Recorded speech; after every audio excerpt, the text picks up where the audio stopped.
Welcome back to Stationeers. This is episode 3 of me trying to make you understand that if you haven't yet delved deep into the world of Stationeers, then you cannot really know what it is. It's completely different from any and all games you've ever seen before. It's years ahead in the future. The simulation is much more deep.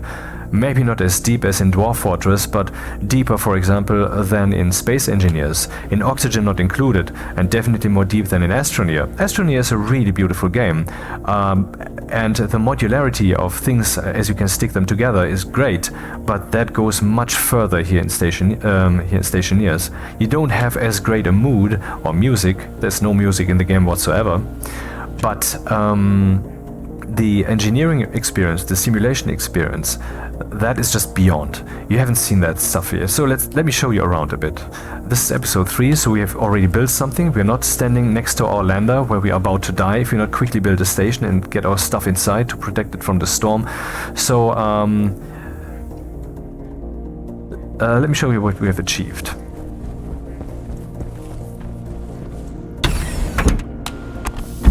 Oxygen low. Yep, should close the helmet before you suck the airlock empty.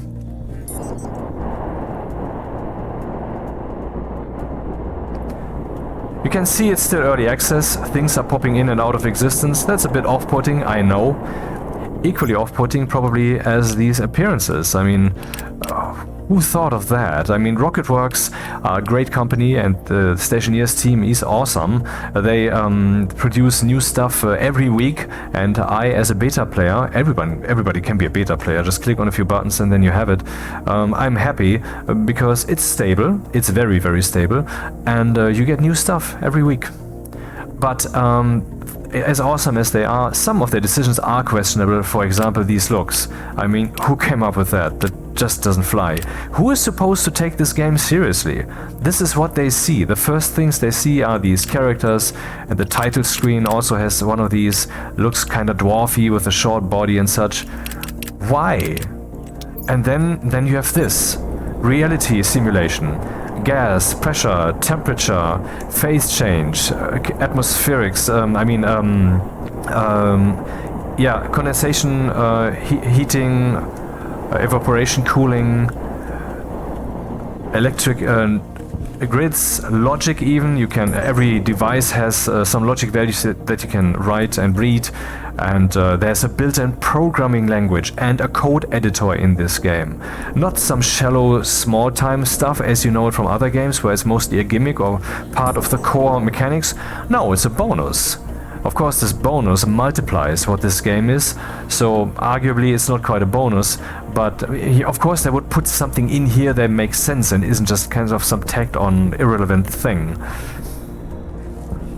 So let's see what we have built. A box in which we can breathe. And this thing here, this is the airlock. How does the airlock work? Is it just an airlock thing that you manufacture in a device? No, it consists of a door and another door and some walls. This makes then a room that is hermetically sealed. The doors are electrified. They have to be you have to push here to open close them. You can also open close them with a crowbar normally, but currently they're under control of the airlock console, which you can configure. You can select which device shall be used for this thing and to which pressure it shall repressurize. You might think, well, pressure, so there's either air or there isn't air. No, there isn't either air or no air. So let's open the inventory stuffs. Here I can open close my helmet, also with a shortcut. Can lock it and stay in place, can turn on the light.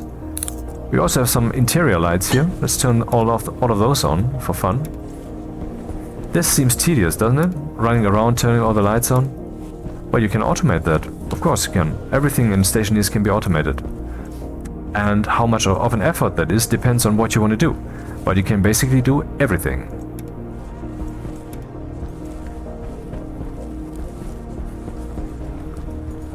So, the atmosphere. Let's use the tablet. This is my tool belt.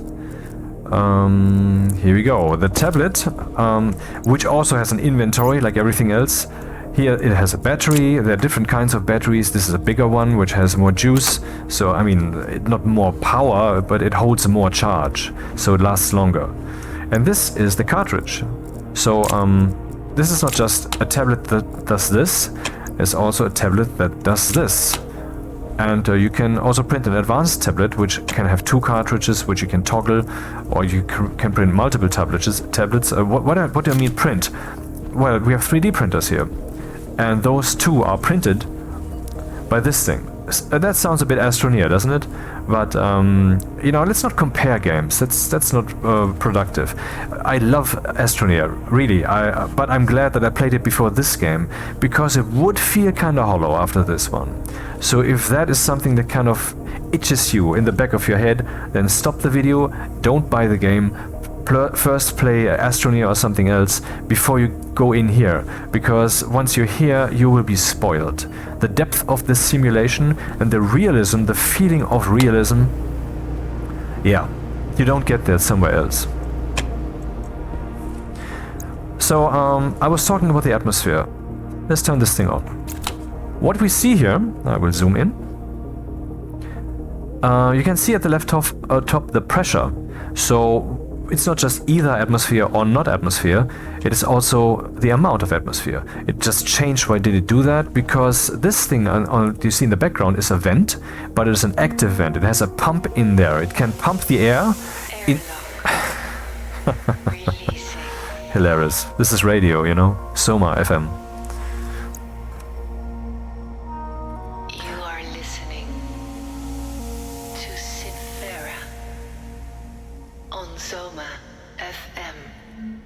This is a vent, but it has a pump inside, so it can pump the air into the room from that pipe, or it can suck the pipe, the atmosphere from the room into the pipe.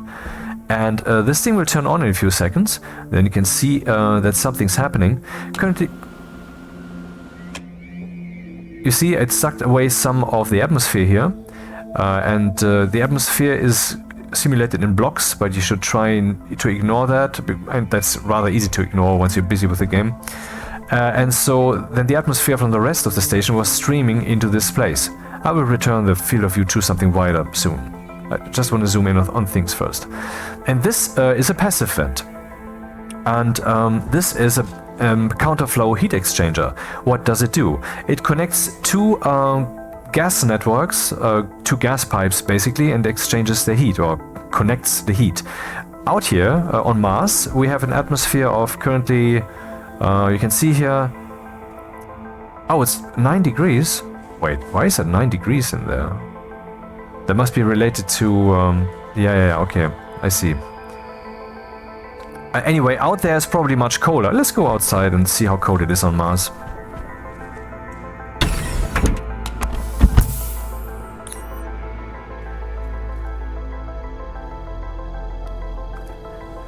During the night, it goes down it goes down to minus 50 degrees.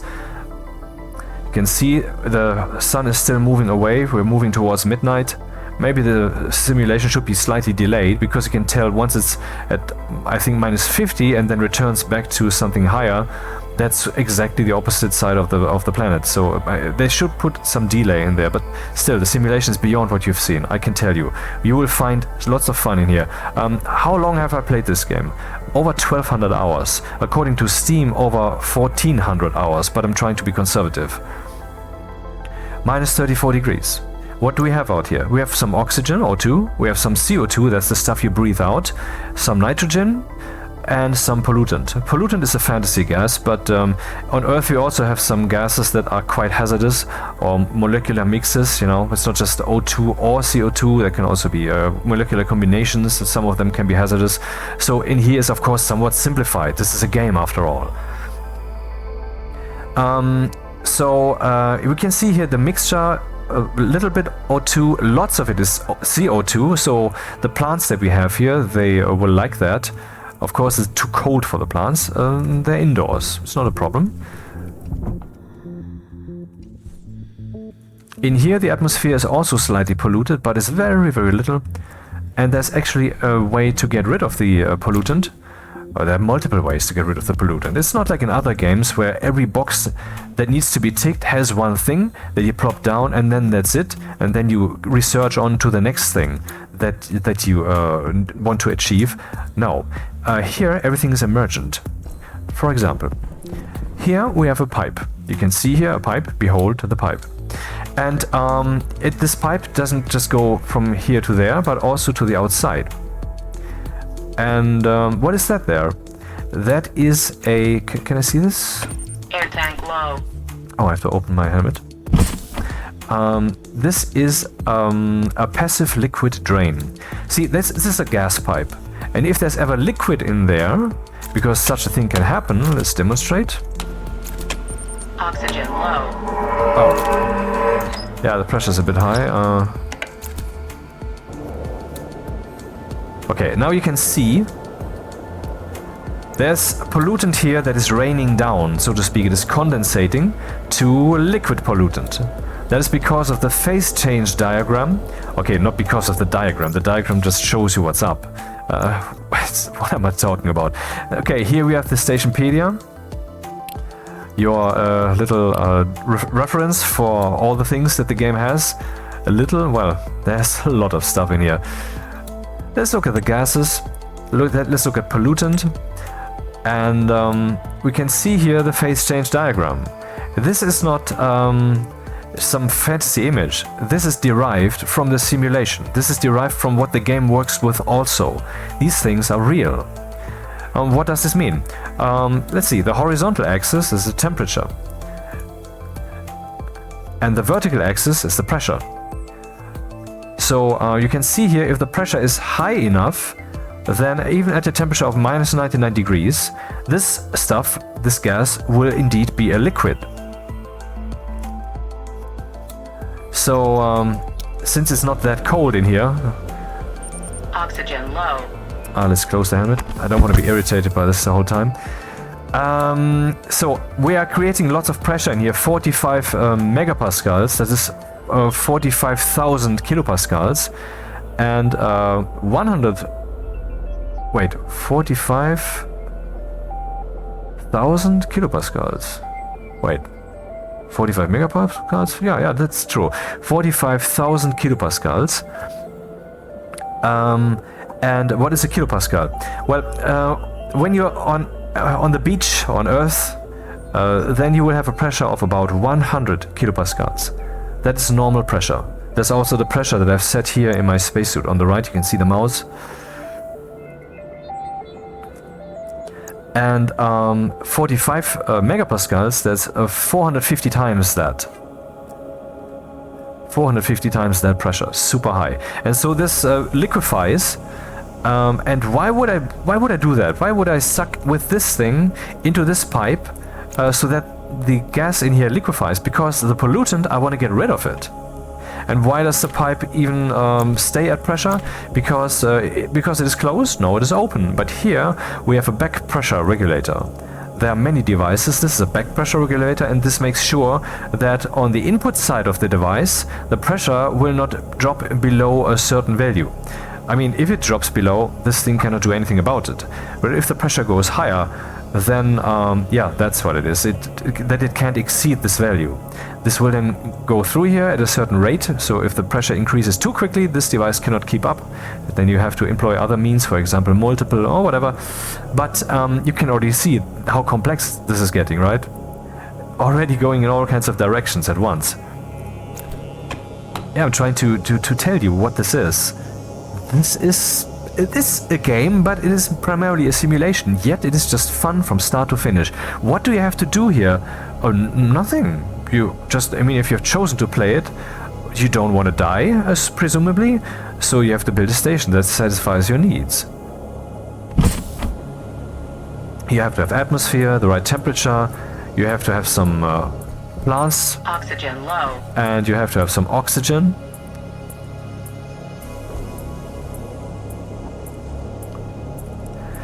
Missions and narrative and all of that will come later. At first this is only, well, they're still building the game. It's like half done or something. They have been at it for about 7 years, and I've been playing for over 1,200 hours. It is really, really, really good, you know? Oxygen low. So here we have a liquid pollutant, and out there's a passive liquid drain. So the pollutant, by means of becoming liquid, can drain out of that thing out there. and then it will no longer be in the station. That's the purpose of this thing. So I just have... Oxygen low. Shut up. I have this pump, this pipe, this drain, back pressure regulator, and that's all. This already cleans the pollutant from the air and is purely simulated. It is not like to do this and this and then the crafting recipe will do that and that. It's all just logical and emergent. And so what is this then? Out there it is cold. And in here sometimes it's a bit too warm. Oxygen low. Shut up. Oh, let's turn the thing off. Oxygen low. When I turn on this thing, it will pump the air from the station through this device and it comes out here. And simultaneously, this device will turn on because this is automated and will pump the air from out there through here, and they will be in intense contact in there without mixing. And so I can use that to cool down the station. Why does this turn on every once in a while? Because there's a cable here and here and here and whoops, what is this? A microchip. So you can print a chip that does that, that controls your atmosphere? No, this is just a chip. You can program the chip. So how do you program it? Do you say if temperature is greater? Not quite, but almost. You're getting there. Impressed yet?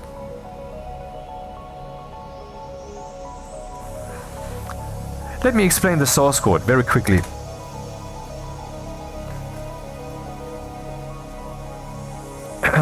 So this is the cooling, this is the part, these lines, this compact block here of lines is about the cooling system. There's more in this source code, there's some more things that are being done. Here I'm loading from a gas sensor that is installed in the station, that I will show soon, the current temperature in that place. Then, since that is in Kelvin, I will subtract 273.15, so I get Celsius. Kelvin and Celsius have the same grid size, basically. If you add 10 Kelvin, you have also added 10 degrees Celsius. Power critical. But it starts, Kelvin starts at absolute zero, where the molecules and atoms no longer have any Brownian motion. But Celsius starts at where water freezes at sea level pressure. You know that. Okay, so if I want to get from Kelvin to Celsius, then I have to subtract this, and so if I would have 273.15 Kelvin, then this would result in 0 Celsius, as an example. And then I'm saying if that value is greater than 23, then this register here, which is the variables that we have in this programming language, 16 registers, which is indeed not too little, you will see, then this shall be true. This shall be 1, 0 or 1. That's truth values. And here then I'm programming the two vents. I'm saying they should suck into the pipe. You could also say with a 0 they should blow into the room and suck from the pipe, but that's not productive for the setup. And then I'm saying turn them on, but depending on what the register says. So the register will say 1 if the temperature is greater than 23, and so on will be set to 1 on both. If that is not the case, then both will be set to 0. So this will just be looping, looping, looping, looping, looping. Here we have the jump statement, which goes back to start, and so this happens again and again every half second. That's the game step resolution. And so we have our cooling system. If I wouldn't do this, then the station would slowly heat up, because all the devices, they have waste heat, just like in reality, and the sun shining in through the windows will warm up the atmosphere wherever it hits, whichever world grid it hits. We have a sunlight detector thingy here. The sun is currently hitting this grid, alright. The solar angle, or rather the vertical angle, is 70 degrees. Now it's going higher towards 0. I don't know if it will reach 0, that's not the point. It goes higher, and then when it has reached the highest point, then it will go lower again. 90 degrees is about the horizon, and below that then we are at like up to 180 degrees, which would be midnight, exactly at the opposite. And that is relevant for me. Why did I put this thing here? Because the plants, which are here, let's look at the plants. Oh, growth efficiency 135. I'm doing it right, apparently. Yeah, all of it simulated. Growth efficiency, this is basically the summary statement that you're really interested in. From what is it derived? For example, from the breathing efficiency, which refers to the atmospheric mixture. From the temperature efficiency, which refers to the temperature, and from the pressure efficiency, which refers to the pressure range. Min ideal, max ideal, and so forth. These values are not nailed down. If the plant will have a few generations, would have had a few generations, then it will have adapted. This is of course not realistic. Evolution takes lots more generations and also works with the plant dying and other plants not dying, and those then will have more offspring and so forth and so on. But this is a game. We want to actually experience that somewhat, and so if the plant has experienced quite some cold, then the children will be a bit more tolerant for that. So we just have to survive the cold, and then the children will be stronger, basically. So breathing efficiency, temperature efficiency, min ideal, max ideal temperature, same thing. This can be changed by just by procreation, so to speak. And there's also genetic analyzers, and you can splice genes and such if you wish. Current pressure is this. Light efficiency, what does that mean? Well, here you can see light deficiency and darkness deficiency. This makes sense, right? You know, a plant needs light, but a plant also needs darkness. Not all plants, but usually plants also need some stress relief, basically, and that's the same here in the game. You can all look all that up in the Stationpedia. Let's look, for example, at potatoes.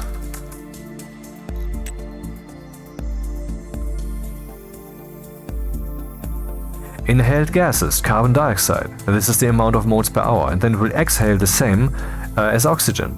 So we can use the plants to produce oxygen on a planet like this, where there's tons of CO2, as an example. But there are other sources for oxygen. Gases that would be toxic, how much water it uses, the temperatures. These are default values. Like I said, there's genetics and so forth. Pressure, darkness per day, and so forth. Oh, there's a microwave. Yes, you can stuff potatoes in there and produce baked potatoes.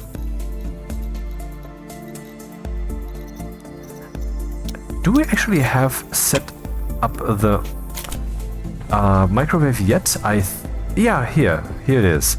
I haven't used it though. Or did I? I don't remember. Let's just use it then. Use it! How far are the plants anyway? Okay, seeds, seeds, seeds, seeds. We have wasted enough time that these have fully grown, so let's click here. I will now harvest some seeds.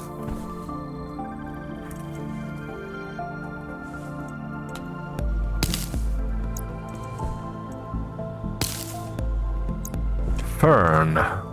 What is fern good for? It can be used, for example, to produce the pill, which you can see here. The health system is currently very simplistic. Once your body's nutrients and or water is too low, another entry will pop up here with a white cross in a red circle, meaning health, and it will drop down slowly from 100% to 0, and then you're dead. But there will be surgery. They have big plans for this game, and so far they have just lived up to it, period. Every week they're working on this thing. Every week there will be new beta releases, some of them with tangible new stuff. And basically multiple times a month there will be an official release, because they're really, really active. But you might think, yeah, maybe people are paying them enough for this. They're not. You can see here the revenue from about 6 days ago. Okay, that doesn't tell you anything. 2024, May the 8th. That is when this screenshot was... that is when the revenue values were true. So it was taken on the following day. You can see Stationeers has made like $1,200 US. These are indeed US dollars, I asked, and then Dean Hall, the CEO, which is often the forum, answered. Actually, we are talking with him all the time. I mean, he spends a lot of time there, and his minions. And he told us that, yeah, that was a very good day actually for Stationeers. Usually it's less, but in recent weeks it has been a bit more anyway. Still though, this doesn't yet pay for the development. So please, this game is special. It deserves your support. I have purchased it. I bought all the DLC to support them, and also some of it is pretty awesome. And yeah, this thing deserves to be financed. And if you don't if you would get Stationeers and then play it and think, that's not my kind of thing, then let me tell you, it is probably not, it's probably a you problem.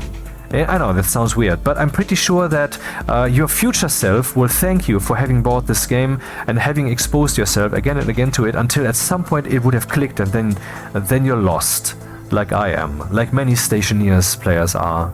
We are lost in this game.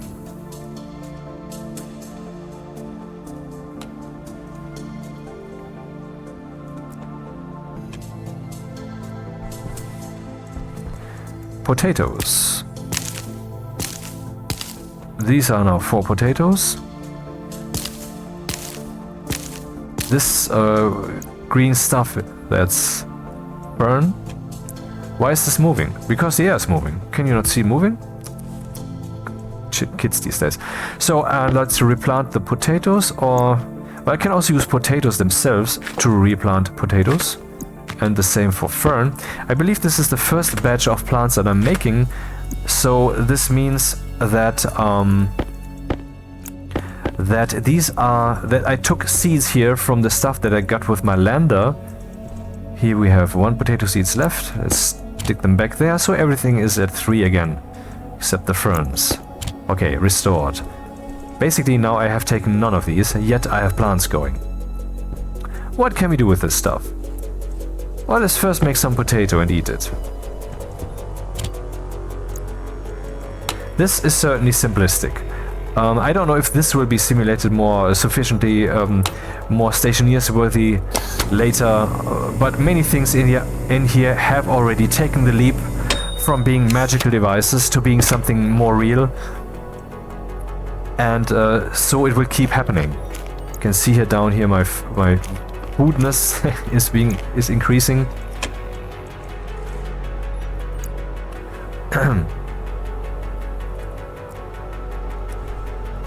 Let's look at the spacesuit.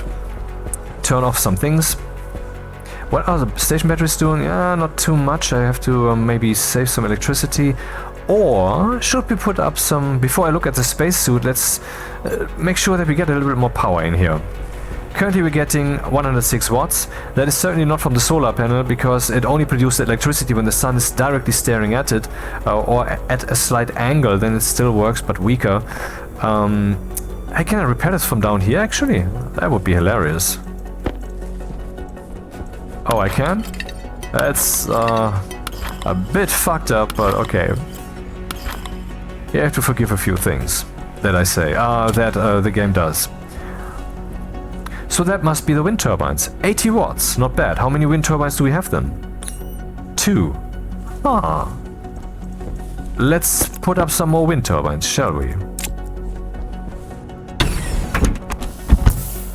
So how do you build in this game? Watch episode 1 or one of my many teaching videos, then you will know. But in principle, everything needs to be on foundations. And iron frames, which come with your lander, or also steel frames, which you can also make later, they are those kind of foundations. You can see now I fall inside. I don't wanna, so let's use the welder. You can see here the temperature is increasing around me because this thing is now hot. And even hotter now, 500 degrees, man. So is this thing also simulated? Yeah, it is, of course. You can turn it on here. And there's a canister here. I mean, we can even look inside there. 1/3 oxygen, 2/3 volatiles. That's the ideal fuel mixture. If you get it wrong, it doesn't matter. As long as you have O2 and volatiles, the two can react until there's no more pairing that can be done. This will burn down 2/3 of this and 1/3 of this. I mean, in regards to speed, you know. And once you only have oxygen or only volatiles or whatever else would be in there, then you will no longer have working fuel. That's all. Can use Alt to get a mouse pointer and drag things in the world.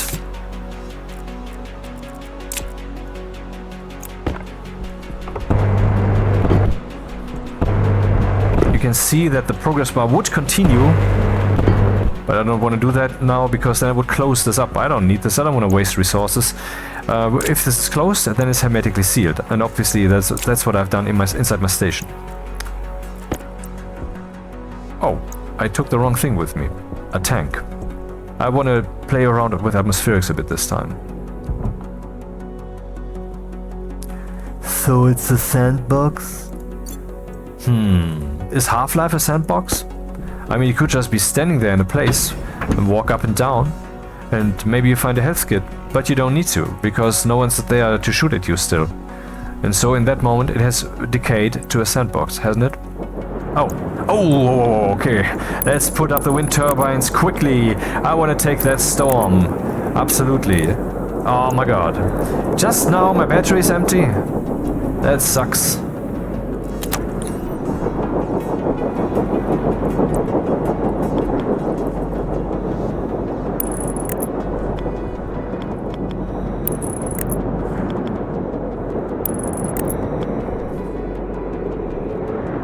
I'm missing the entire storm still because they are not yet cabled up.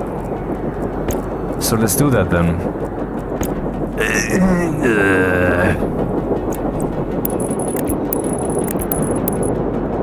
So one produces 800 watts during a storm.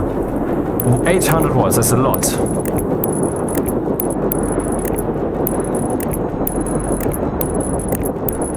So do the math. We have 2, 4, 6, 8. 8 times 8, 6,400 watts are now flowing into, here we go, into our station. And that should make a dent when it comes to station battery charge. These two things should now be charging quite well. And here the coal burner outputs actually 20 kilowatts, so we could use that also. Nice. Good timing.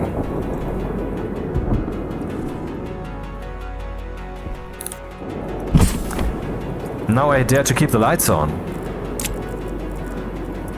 Hey, can we see how much power we're consuming? Yeah, we can see that here. 970 watts currently with all the lights and some turned on devices, I would assume. And the potential is 5 kilowatts. Why? Because over here we have transformer. There. And we can set here the amount of electricity that it will let through, the amount of watts. This cable can take 5,000 watts, not more. And so by setting this to 5,000 watts, we can ensure that no cable will burst, which is always annoying. Then you have to run and fix it, and where is it even? Then you have to hunt it down. I mean, it will not look like a construction site this whole time. We are only like, I don't know, 6-7 hours into the game. What do you expect? This is a long-term game. You can play for hundreds of hours in one single station. I mean, how you build it, how extensive, is your choice. For example, see, the light is off because it is timed by the daylight sensor via the programming in here, so that these things don't get too much light. That's what I wanted to say earlier. Anyway, so there are also hydroponic trays, hydroponic devices that you can plop down and connect them with liquid pipes, and thus they will get their water. What is happening? And you can place harveys above them, so you can then harvest whatever's in there. You can replant them automatically, and the harveys, they have to be filled with by means of, yeah, well, you can put something in there manually, but why do that? You can have these chutes, which reminds me, I wanted to fix this here.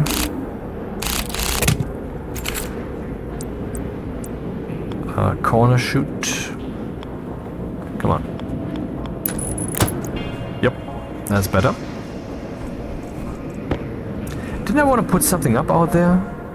Yes, I have already, the wind turbines. Yeah, that's what you can do. You can make a whole greenhouse, and how big is that? How big can you make it? How big you want to. I mean, you can make a greenhouse there, a greenhouse there, a greenhouse there. It just keeps working. The simulation is super efficient. Of course, there are limits, but I haven't yet seen them. The only thing that I've done so far is turn down the weather quality, graphics-wise. Everything else is at max, and you can see I'm recording 4K with 60 frames per second. Yeah, quite efficient. So what can we do with the fern then? Put it in the microwave? No, we can eat it if you so wish, but I think we should rather make the chemistry station.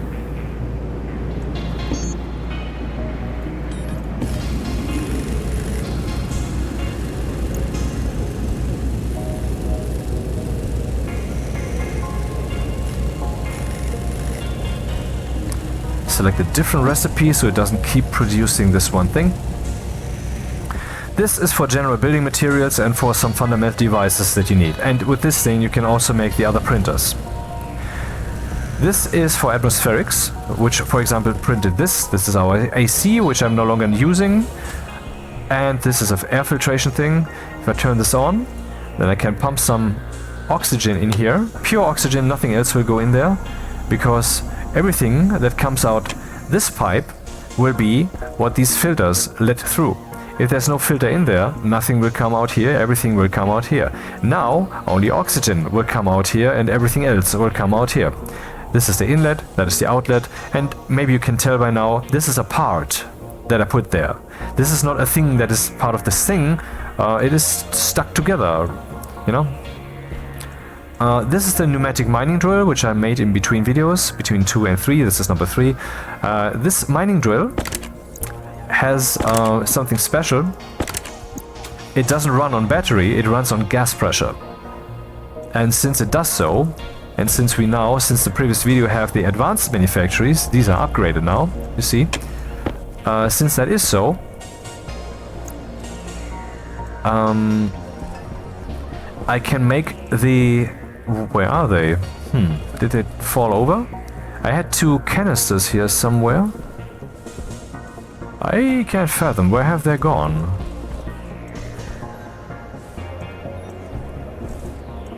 I don't have to carry them, no? No. Double click. I can't tell, where are they?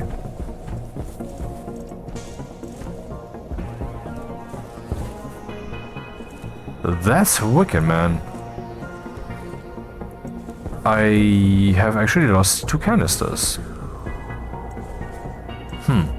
I don't know if this is just me misremembering when and when not I recorded and paused, etc., which is quite possible, or if there was a glitch that bugged them out of the game. This is of course not a good first impression, because I can only say I'm taken aback. I've never seen such a thing, that they would just vanish. Have they vanished? So let's see. Make a smart canister. Yep, they have vanished, because I certainly had the resources to make them. This sucks. Well. Or are they maybe in here or something? Oh! They fell into the stacker. No, I didn't expect this.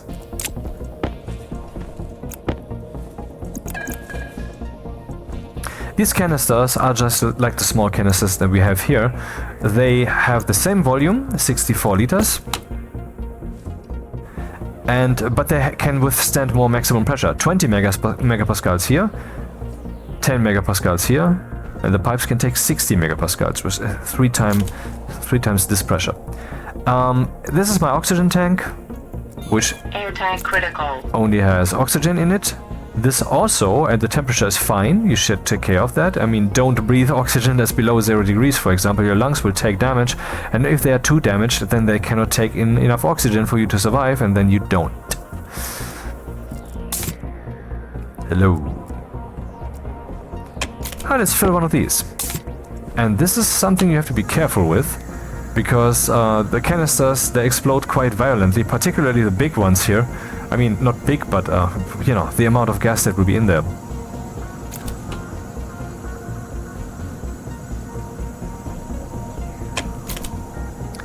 I wonder if during the days the lights should be off. I think so. What does during the day mean? Well, let's just go by solar angle, and let's say 70 degrees, so that we had enough time. I said something about the canister possibly exploding, so let's just pause the game. You can do that here when you program. So the lights.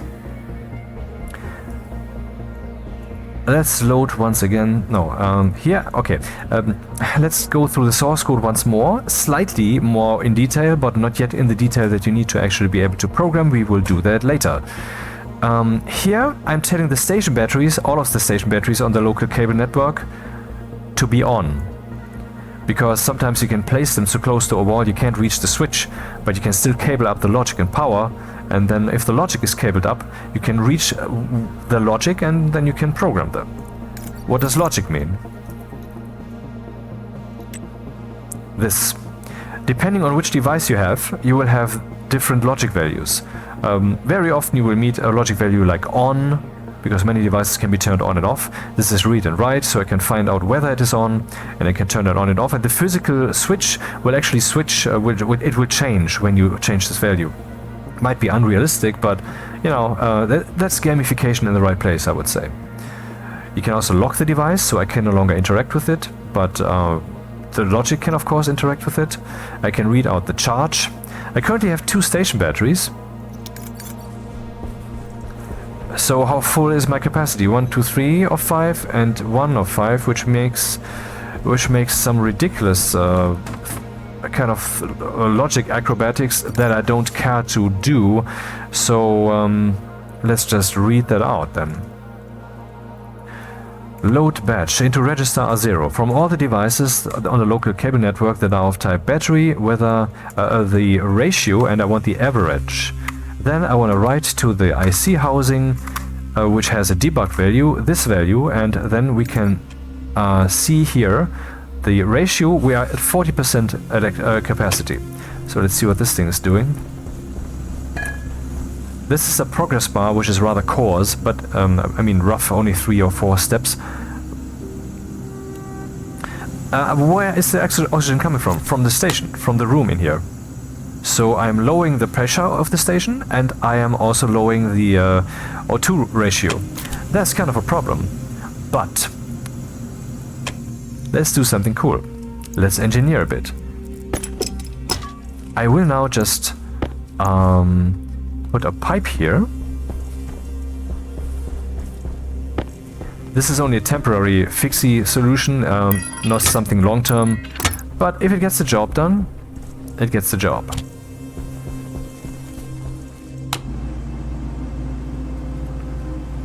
Now I need a pipe cowl.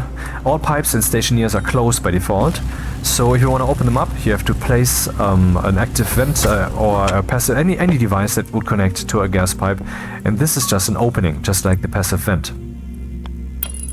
So now we can suck the oxygen right from the planetary atmosphere. This will of course now be very slow because the pressure out there is very low. That's actually ridiculously low. I didn't expect it to be this slow. Is something coming in here in the first place?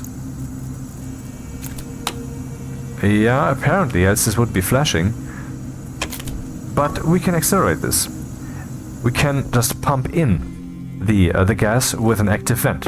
Let's do that then. Let's pump actually with some aggression the gas in here, and then there will be much pressure, and then the filtration device will be happy.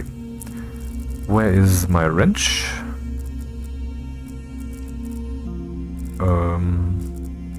Oh, there, of course. Never lose your tools. You can, of course, reprint some with a tool printer. That's not a problem. Everything can be made. And what is it that can be made? Okay, let's print a memory chip. Everything in Stationeers comes in the form of kits, and these kits usually have multiple things that you can make with them. And when I say make, I mean construct. So the item is the thing with which you construct something, and the structure is that which has resulted. So right mouse button, now I can build this thing, we can see logic memory, and the other thing is the hash generator. And here we can now select all the devices, all the things that the game has to offer, which is a lot.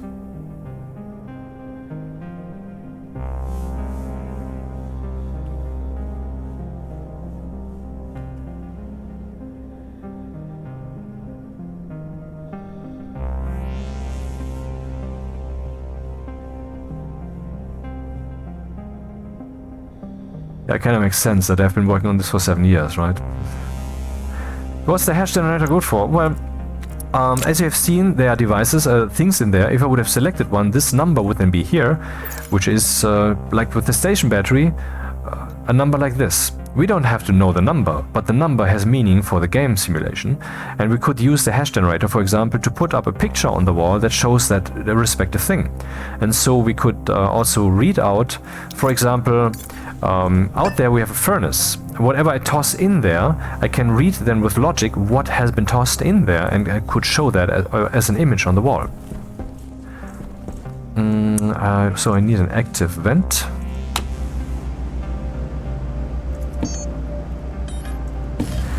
Yes, and you don't need to program. You have just seen the assembly language and you're thinking maybe, yeah, okay, programming isn't my kind of shoe.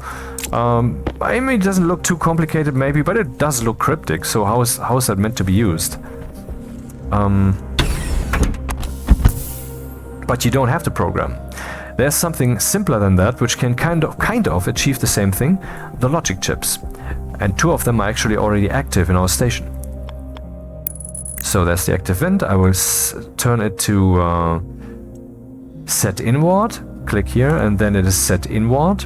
So it would pump into the pipe and turn it on. And I want to place an insulated... Would I put that? No, that doesn't make sense. When I'm already pumping, then it does make sense to also insulate that. Insulation, so that I mean, this currently, if there's gas in here, then the outside atmosphere can interact with the inside atmosphere by means of thermal energy exchange, which in turn can exchange its thermal energy with my station, and so I can slowly cool down or slowly heat up the station depending on what world I'm on and such.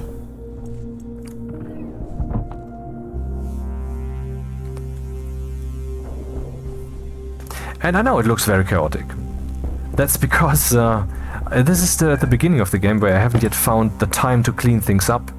I just wanted to get somewhere, and obviously this is an explanation kind of video, a demonstration. I want to show you all the things that are possible, how great the gameplay experience is, and so I'm doing many things instead of focusing on one thing and then just letting some audiobook run or some YouTube video of which I only want to hear the audio, and then enjoying my Zen experience of expanding the station and decorating all the walls and putting up some battery chargers and some water bottle fillers to drink something.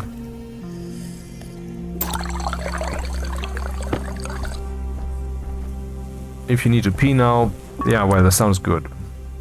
That's a good sound sample. Oh, that doesn't work, okay. It's slightly cheesy.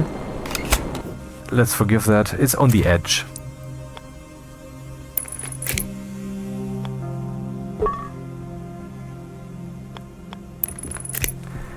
The details of how to cable something up I won't explain now, because for that we had the first video and many other videos I have up where I explain things again and again on the moon, on Mars, on Europa, how you can play this, what you can do.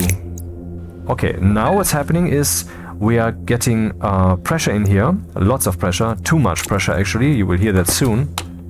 13 megapascals, 14, 15. There is this pipe stress up here. It's increasing and increasing until the pipe will burst. This is a bad situation, which we can fix. Let's do that if we can. Do we have pipes? We have 5 pipes. That's enough. Where is my... There it is. Of course, I could just cut the cable. Maybe I should cut the cable. I can't make this in time.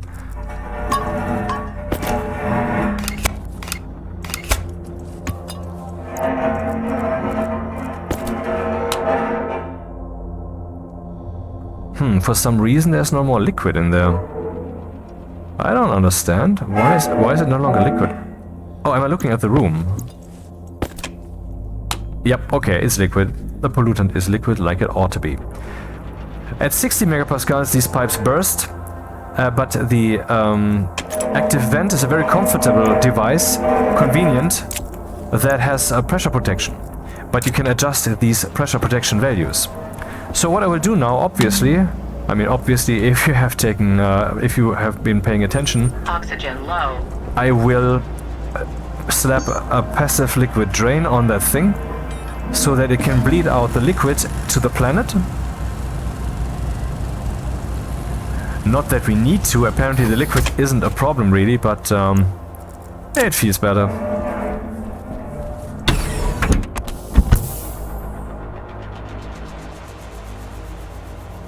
The music is not from the game's radio. The game itself doesn't have any. Okay, now let's slap this thing on there and see what happens. You can see we have a little bit of pollutant here in the air, which will now become a bit more drastic. You can see we are getting this evaporation. This is not raining down, and now it's gone. It will probably now hold the balance somewhat. Pipe network. Ah, right, I'm no longer pumping because the cable has been cut. Yeah, of course. Da.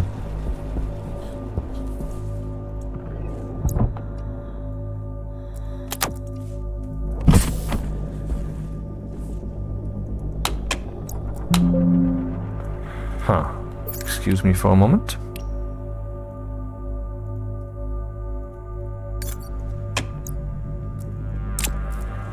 Okay, cable, where are you?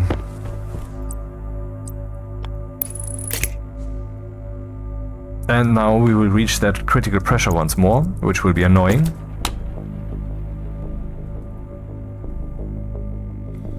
But now we should have enough pressure to make a difference.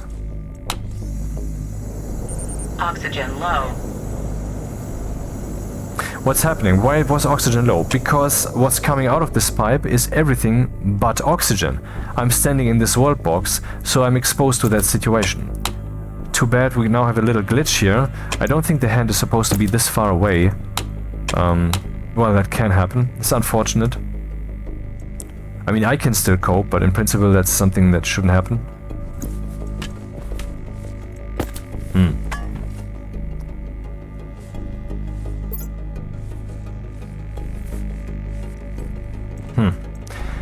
Reloading would fix this.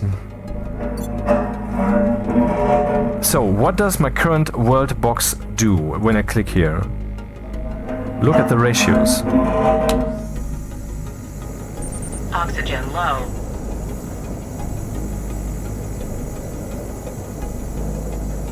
Aha, what we're seeing here is that CO2 itself is also, it has also been in a liquid state. Okay, we can see that in the pipe. Why is that? Because the gas that we're pumping in there from the outside is very cold. That's why the temperature in here is now already only 12 degrees. So the thing that I installed here during the day, good idea, but it's no longer the day. And you can see this pipe stress is increasing, it's going more and more red. Not a good thing. So let's do something cool.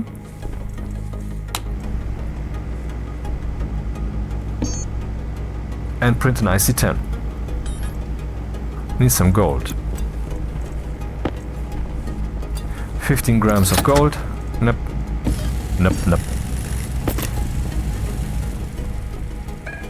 So the goal is to use the atmosphere out there to directly pump in oxygen into the canister so that it can breathe without taking that from the station atmosphere.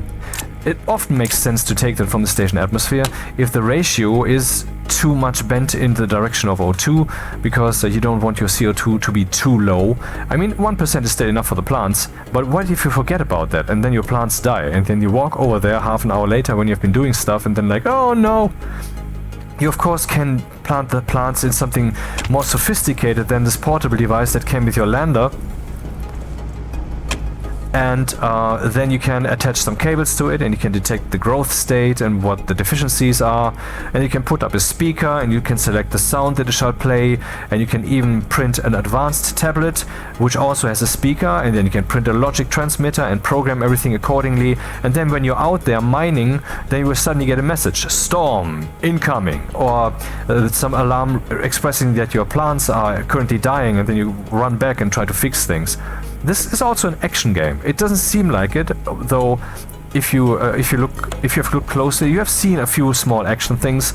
The storm was blowing, so I wanted to quickly put up the wind turbines. Last episode I told you a tale of on the moon where my greenhouse was accidentally being cooled down too much, so then I quickly ran out there to my furnace, which I had used to fill some CO2 into the room, and this thing is ridiculously hot. It's extreme. So I could fix the greenhouse by heating it up quickly. Yeah, It's also an action game, but it's an action game for people with a brain. And if you're not yet one of those, I'm not saying you don't have a brain. I'm not saying you're stupid, but I mean someone who would play a game that is so demanding when it comes to understanding. You might not be there yet, and I wasn't there in the beginning either, of course. But man, I wish I could go there again. I wish I could be you, honestly, really. I wish I could be you.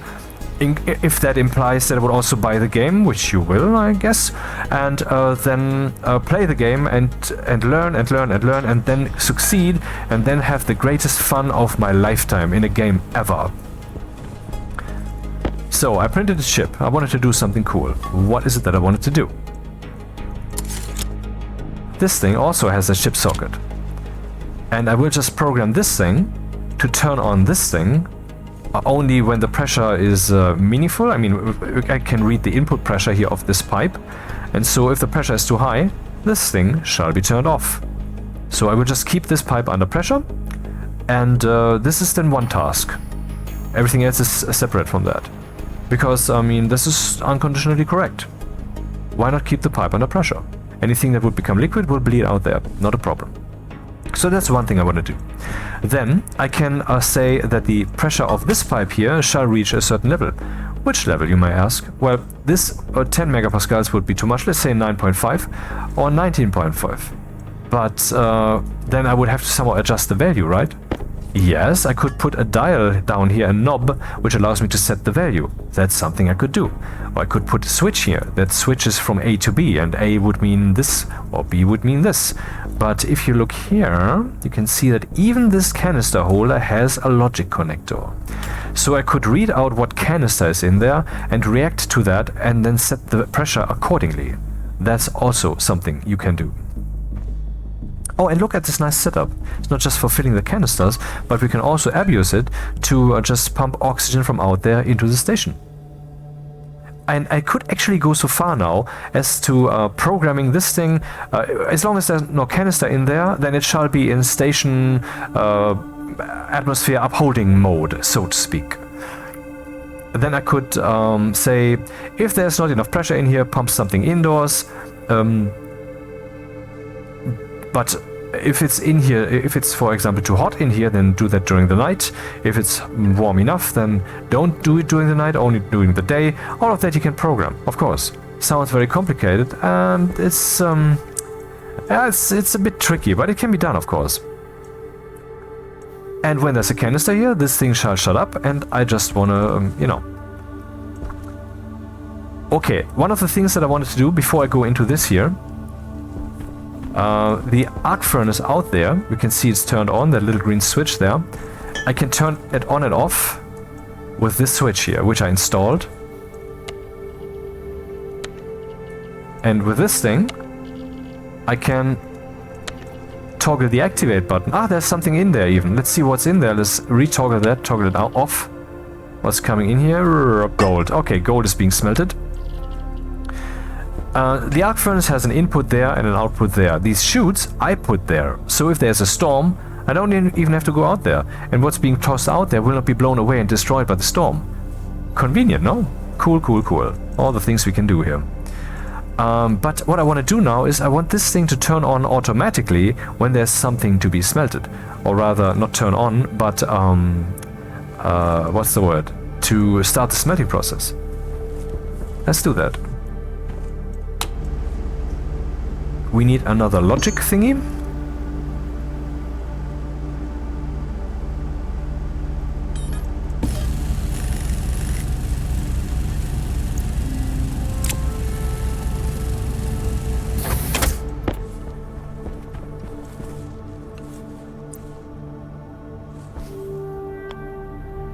No, not a logic reader. I will need... What will I need? I need a slot reader because I want to find out if something is in the input slot of the arc furnace.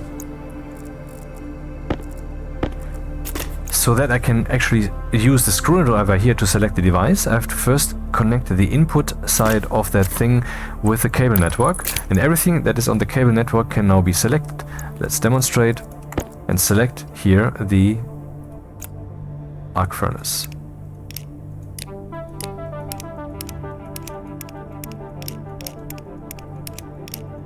There it is, arc furnace. Which slot do I want to read? The import slot. There's also the export slot. I don't care about this one now. And what information do I want to know about that slot? I want to know not the occupant hash, you know, the thing from the Stationpedia, this number. I want to know whether it's occupied. There we go. Now this chip holds... Okay, once it has power. Where did I toss those? Here they are. Now the chip knows whether the furnace is on. We can see here input occupied 0. Why is it flashing an error? Maybe because the output is not connected. Yep, that was the reason. Because, I mean, this thing is useless. It creates the value. You can look at it. You can see now it is on a 1 because something is being smelted. And once the gold is done, it will go to 0. So this thing now has a logic statement, 0 or 1. And we can use the logic statement to activate the furnace thingy. So let's remove this guy, which was the manual switch. Oh, wrong. For turning on the arc furnace, because henceforth that shall happen automatically. So is it stopping to smelt? No. Once we activate it with the push button, it will continue smelting. And we did that by using the switch. Now that the switch has suddenly been removed, nothing has happened. So why shouldn't it continue smelting? Now we need a logic writer. There we go. It needs to be input connected also, because else where would it get its information?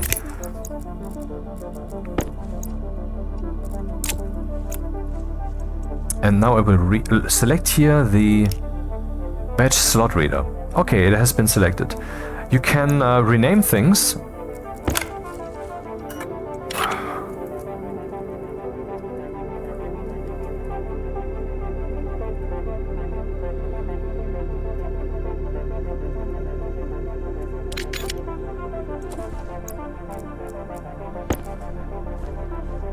Yeah, Mr. Can has arc furnace.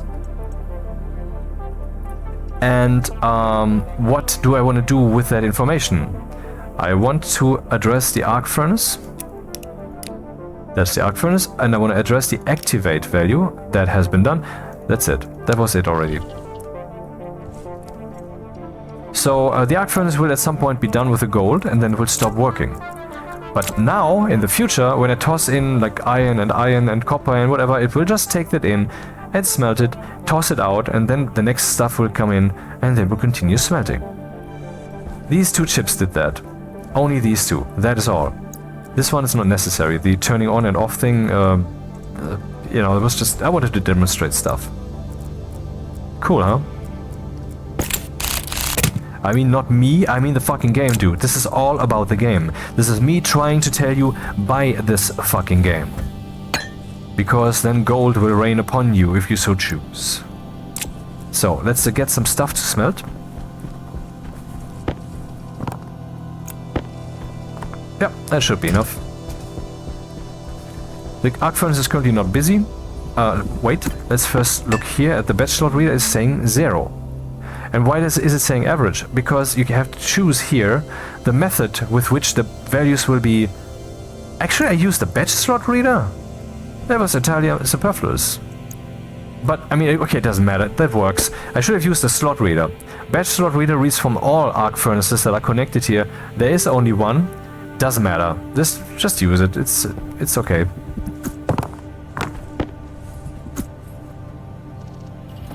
And there we go. Now it will smelt everything. Case in point, later we will find 2 copper ingots here on the ground.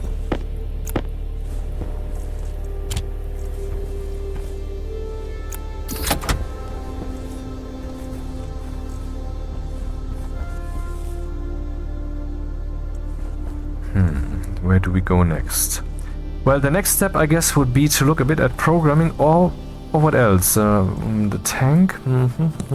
See, during the day, the sun is almost at its peak. That's great. During the day, we reach nice temperatures of about 25 degrees. Or 20 degrees? Still increasing, so... I thought it would be warmer, but maybe there's also a season thing, because seasons you also have. Not like with snow and such, but I mean, this actually...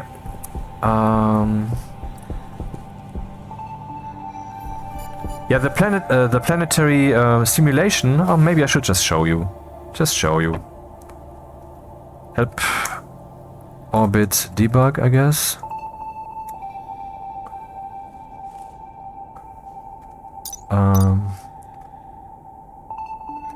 Yeah, you can see a few things. This is the distance from the sun, solar irradiance, this and this amount, blah blah blah, and orbit show, I think.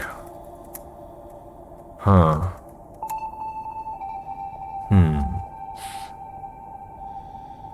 Oh, orbit show. Let's see if I can make that happen. Show. No, not. Okay.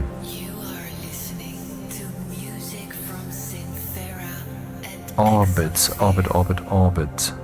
Orbit view.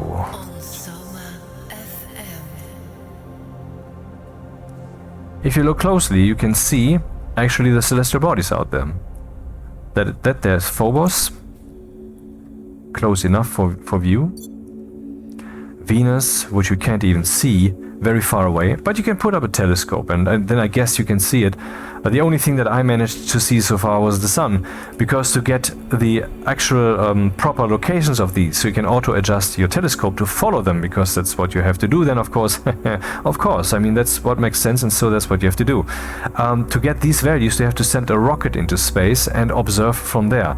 Yes, you can do that also, and the rocket is not just a 3-part thing with some fuel tank. It is built like your station, out of many parts, which is the reason that I haven't yet managed to build one. Yeah, it's complicated, and the information out there is limited.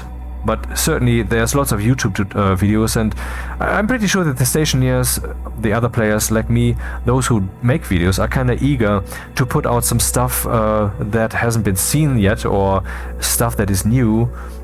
So once the new suits are out, the new space suits that are currently in the works, which will be more complex than this stuff here, then I will certainly thoroughly test it. So Phobos, Saturn, Earth, all of that is out there. And the simulation is realistic. It will take, of course the game time is accelerated, but in relation to that acceleration, everything is realistic. Pluto even. Far, far out. Is that even a planet? Well, Phobos is a moon, so I mean, who cares? Let's turn that off again.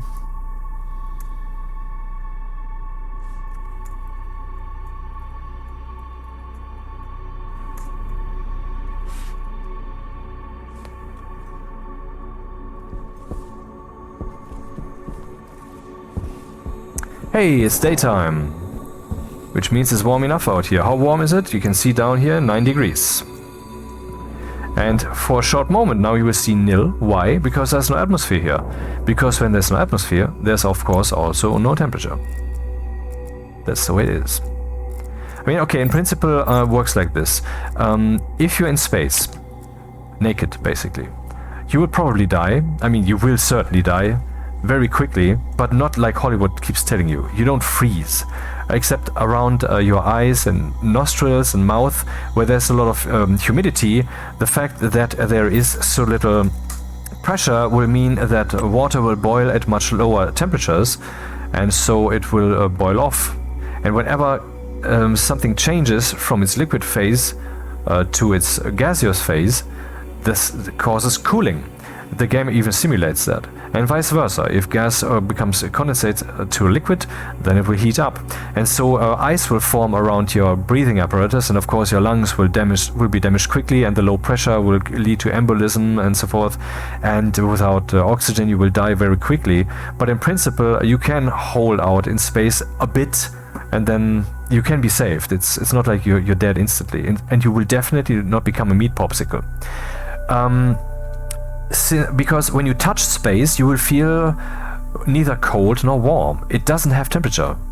It might feel very slightly cool, maybe, because just like when you're sitting at home at like 22 degrees in summer that feels different than in winter, because the world around you, the walls for example, in summer they are warmer and they radiate towards you, but in winter they don't do that so much, so it will implicitly feel more chilly.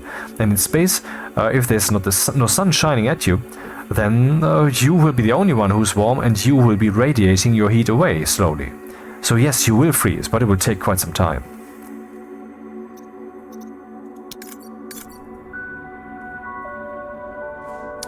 Yo, let's use it while we can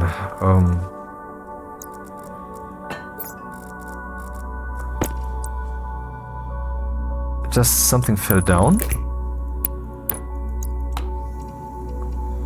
Being filled, okay. Aha, 2 pieces of copper, like I said. So now we have our automatic furnace.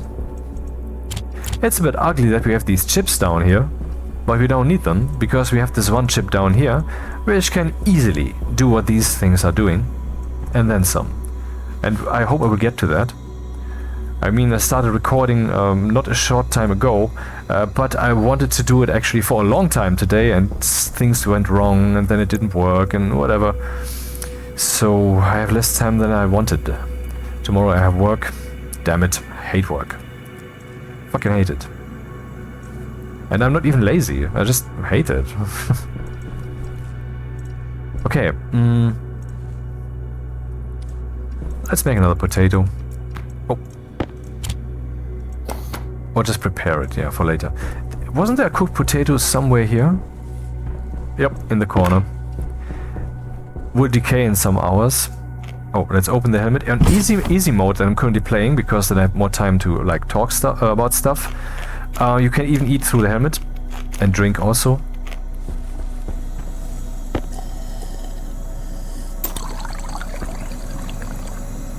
Is this thing on? Let's make sure that it doesn't get too cold, because what good is an oxygen canister for breathing if you can't breathe the too cold gas? Already 6 megapascals, so the gas that's being filled in there, even if it is cold, will not do so much damage, since there's already so much mass in there that you would have to modulate with the incoming gas's temperature, so it will not move much basically on the temperature axis. It's a bit risky to do it like this, because it could overpressurize, and I don't want that, so maybe we should just program this thing to make sure that this will never go over pressure. For this, I should make sure that this thing has a name, so that I can address it.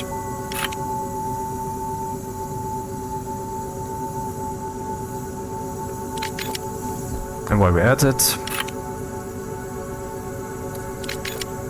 Oops.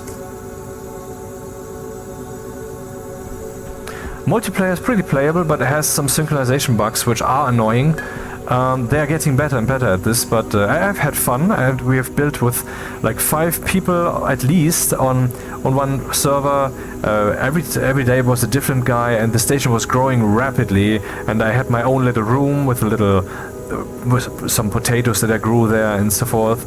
It was glorious. Decorated my own airlock and such. It was cool. And someone helped me out at some point in the beginning when I didn't have enough oxygen. I made some oxygen station kind of like this, only much more complex, and so forth. Yeah, blah blah. So, what's happening here? Liquefaction, because it's getting cold out there. We can see here the temperature is 289, 288, 273.15 is 0 Celsius. So we should have an eye on that. This thing should also have a name.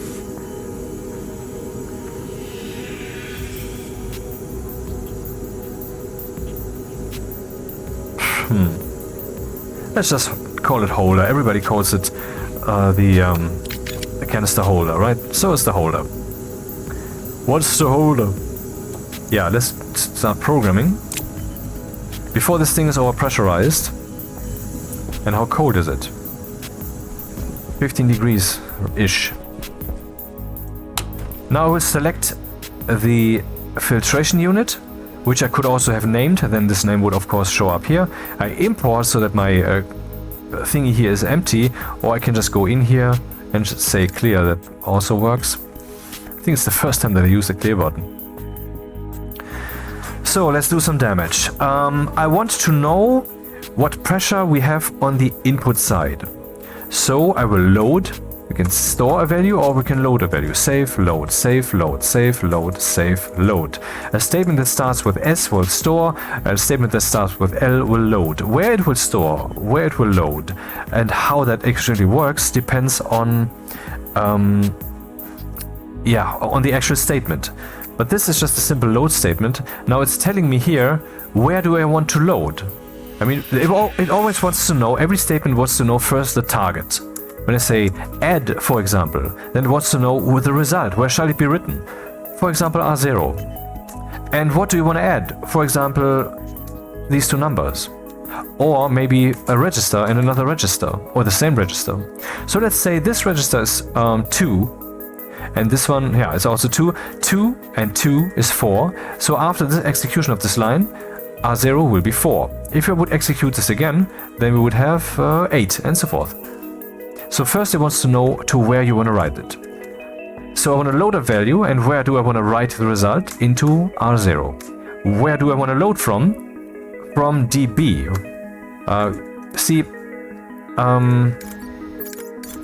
Here we have screws. This is D0, D1, D2 and so forth. And over here we also have screws, and after all I'm currently dealing with this device, so I have to think about these ones. And I can use a screwdriver to select adjacent devices. But I personally prefer not to do that. I will not go into the reasons now in detail. I'm just telling you, you're more free when you're doing it like this. Also has its downsides. The code is more verbose, you have to type more, you need more lines. And particularly if a device is missing, then you won't get an error message, but your code will happily keep running. It will just build then in this case on a 0 value or whatever. Anyway, so load into R0 from DB. See, not D0, D1, etc., but DB. That is wherever the chip is placed in.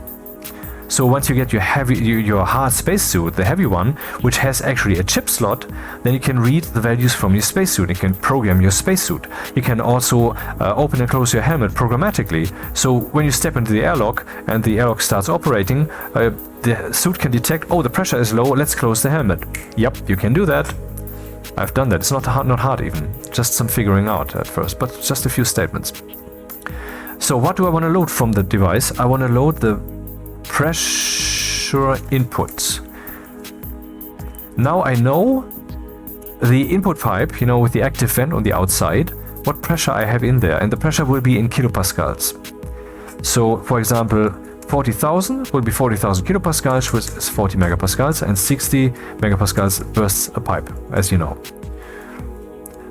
Whatever I want to do here, I want to do it repeatedly. So let's just write start here and jump back to start. Now I have an endless loop. And we should write yield here, because the game will force some kind of pause in your code so that it can take a breather, basically. Every, I think, 128 actual lines that do stuff. And if I do yield, then I'm saying, take a breather. So in this case, I'm forcing this here. Basically, I'm wasting programming time for me, processing time. This could run fast the whole time, but now it's running slow. And I could have run it faster, but why? I don't need that. And in this way, I'm now in control of when there will be a pause. That can sometimes even be important. So I have the pressure now. What do I want to do with this information? Well, ultimately, let's build a bridge. Here we have the is, and then I want to write the ought. This is the situation that we have, the pressure. And now I want to control the vent. I want to write to a vent. How do I do that? D0, D1? I don't want to use the screws to assign the vents to those, so I have to use a different statement. We can, for example, do the same that the chips can do, that are placed down. We can say write batch. Write to all the devices of a type. But I can even go further here than I can with the chips. Here I can say write batch named. So this will be two filters, basically, that are applied. One filter says this type, and the other filter says, and also this name. I can, of course, go and say, I will name a door George, and an arc furnace also George. That is valid. And then I can say, I want to address the arc furnace named George, and then only the arc furnace will be addressed.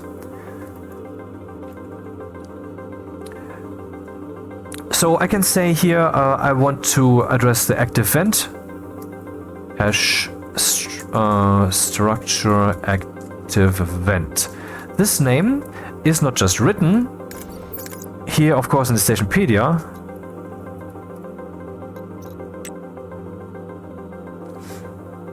but you can even click here and copy it.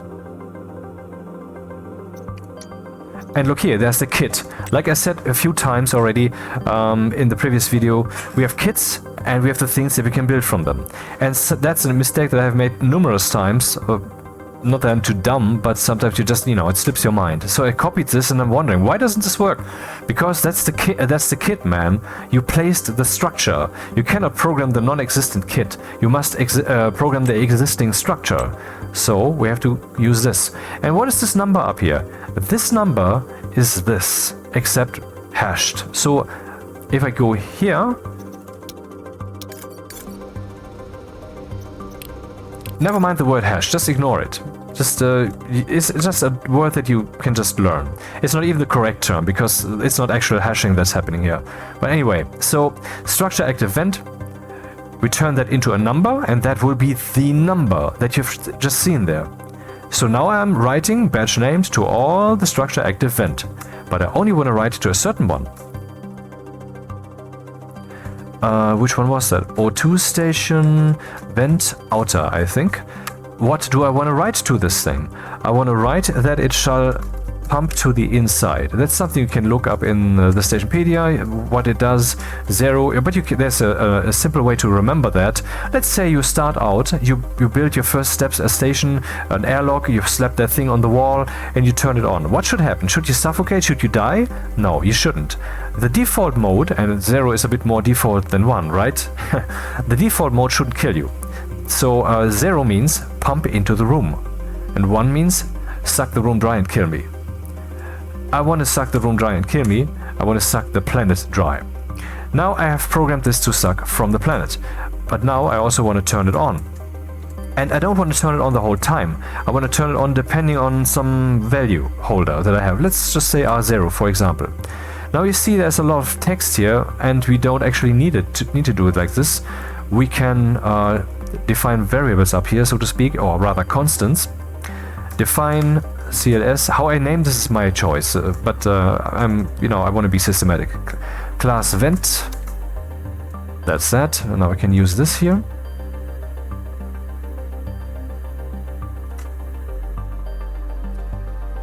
Define ins as an instance. This is the class, this is the instance. Instance vent outer hash. Okay.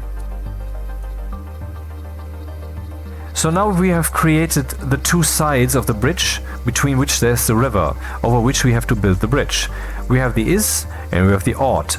So now we have to create in R0 the value that we require, and that value shall be 0 or 1 to turn this thing on or off.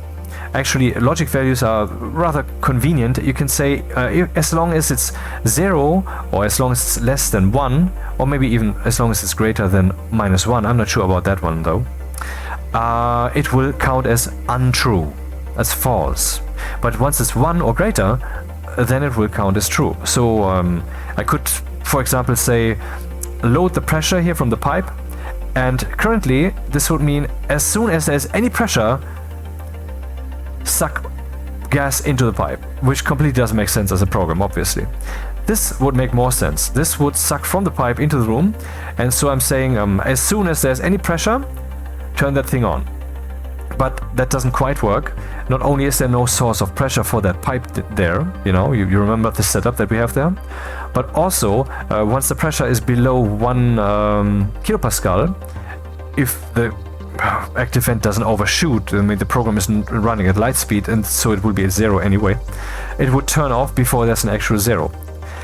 Anyway, let's stop with all that blah blah and say we want to suck into the pipe when the pressure is, let's say, below 20 megapascals.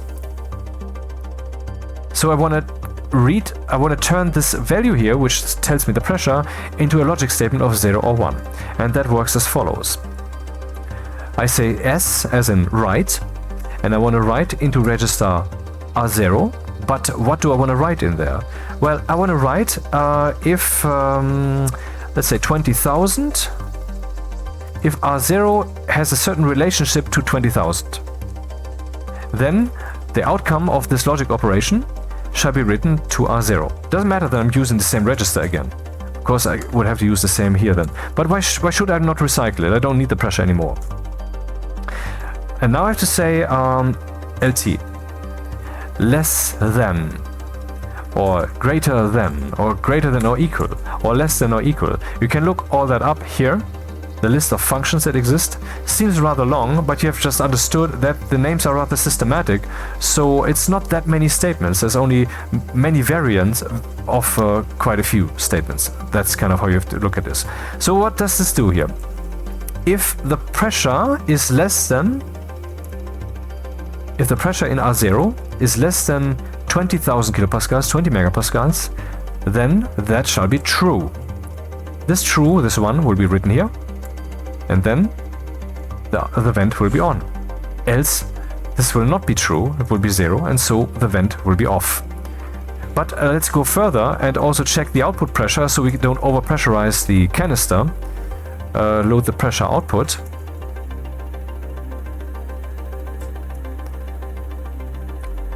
And as long as the pressure is less than, we have a smart canister in there, right? 19,500. Oh, let's be careful. I'm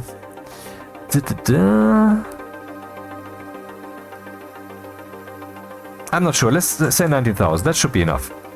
So as long as the pressure is less than that, we want the filtration unit to be on. And that happens to be mode.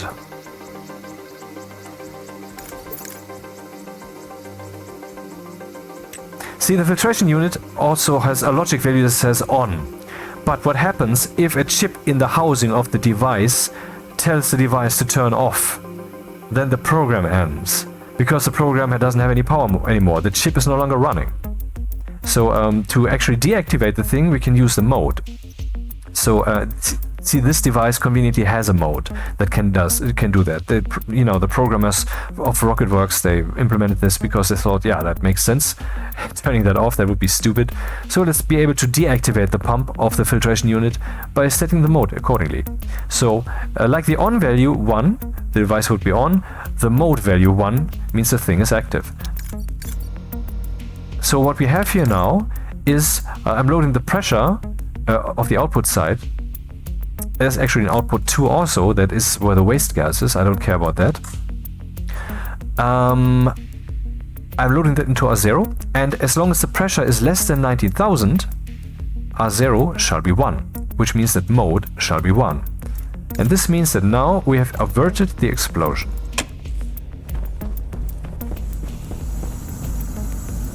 And yes, you can lean into that.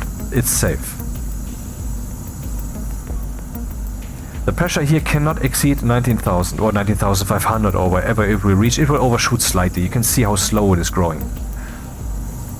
And this dude will also stop pumping. Let's turn that off. Oh, turning off, that wasn't too wise. Yeah, let's do this then.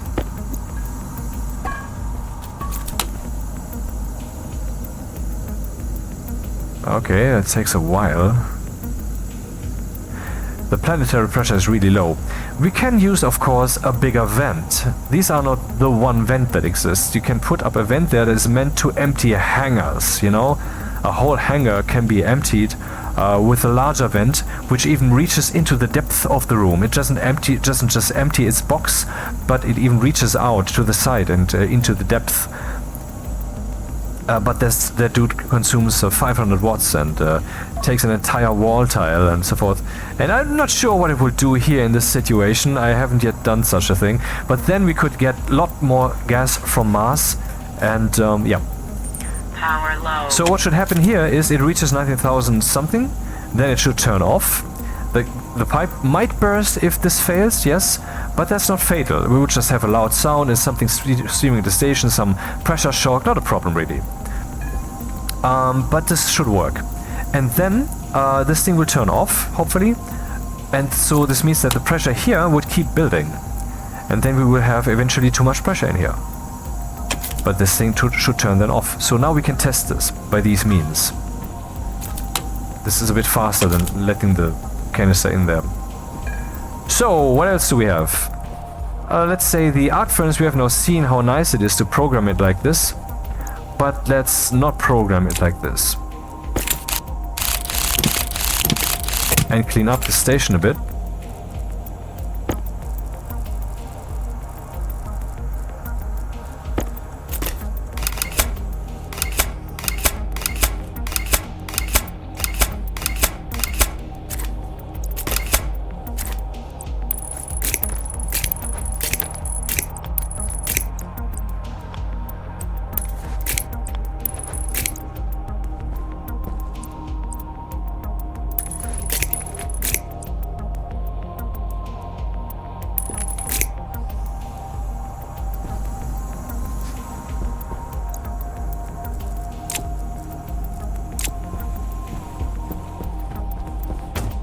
I will use the IC10 for this. Import SB hash structure arc furnace on 1 so that this thing is always on, and activate. Done. I mean, almost done. It's a bit unrealistic. Temperature low. You can hear here. Click, click, click, click, click, click. I'm just turning it on again and again and again. That's a bit inelegant. Can we do the same thing that we did with the chips here also? Of course we can. With the slot reading, you know.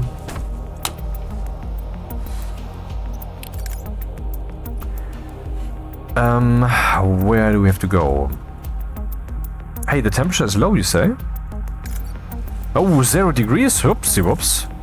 Atmosphere is too cold. How do we now get quickly some heat in here? First, let's turn this thing on. Who is the culprit? And, well, the best heat source that we have is the furnace out there. How do we get its heat in here?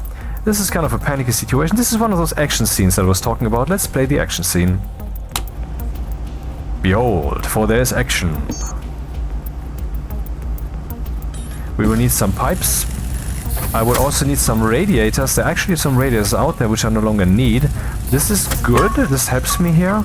Then I would have to fire up the furnace.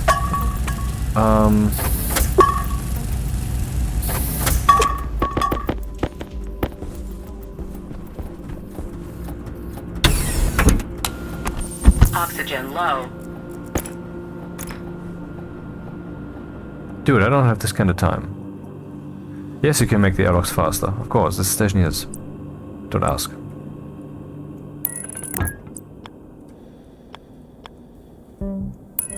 Why is it still doing that? Didn't I turn that off? Weird. Now I need some of these radiators. It should be well enough. Let's open this up to get rid of some of the superfluous gases in there, because there's a lot of pressure in there. Let's see how warm this is. Oh, 500k, I'm stupid. Let's close this up, man. 500k? That's warm enough for the purposes. So we're already fine. We are very fine. The problem has been solved.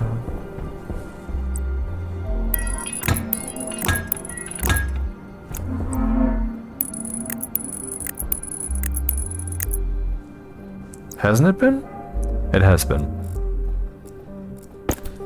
Because this pipe has a temperature of 125 degrees. I don't know what's happening here. Oh, of course. Oh, okay, we have a problem.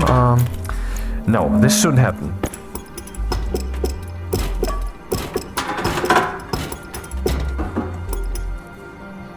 Damn it.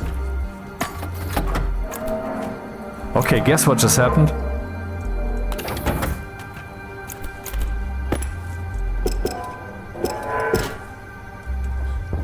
Yeah, it's a bit warmer in here. 5 degrees is still way too low. The problem is that this cools down the pipe, so liquids form, and I don't want that. I would have to put up a liquid drain, maybe even 2. Let's make 2. Iron. Do I have some iron? I don't have iron.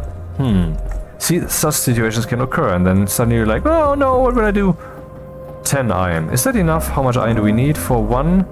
5. That's exactly enough. And afterwards we should go mining.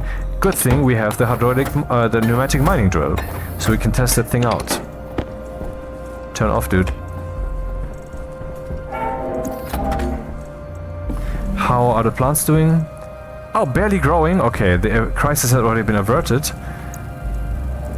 They are not in the process of dying, you know?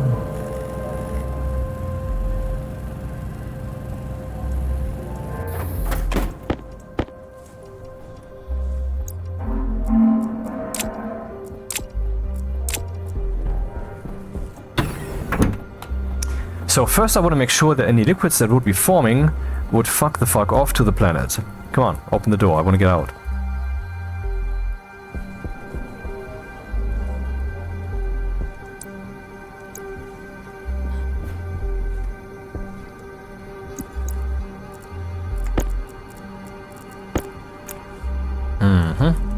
Maybe there should be a valve here so that I have the option to do this. That sounds good. I don't have a valve with me though, that's a bit annoying. Do I even have a valve? I think so. Yeah, explosive decompression. We should later improve the airlock somewhat.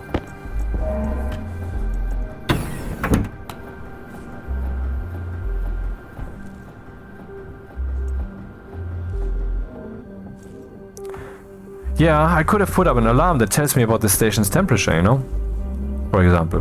Do you see how awesome this is?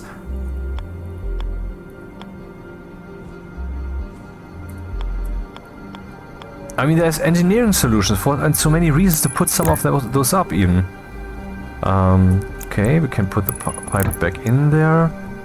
But the liquid solution, the liquid stuff problem shall be solved here. Wait, if I cool that down here... That's not ideal. Yeah, I built it too close to the wall. I didn't expect this configuration. I mean, no one expects the Spanish Inquisition, so...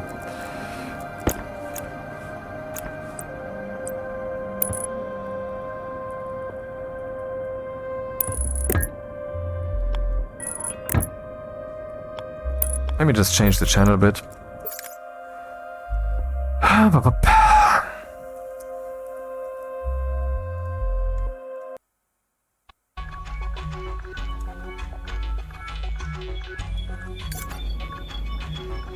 Again.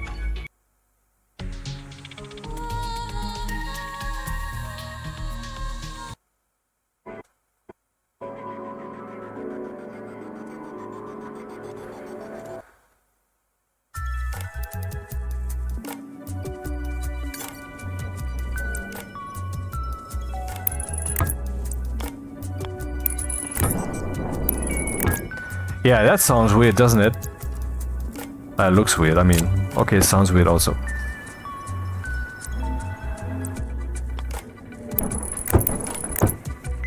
So now any liquids can come out there. And so they shall.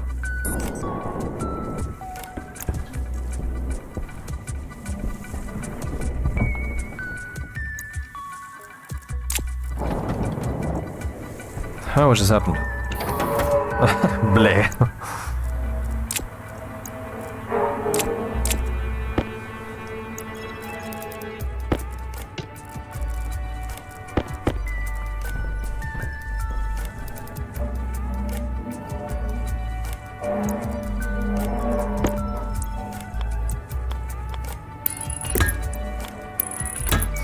Station temperature 6 degrees.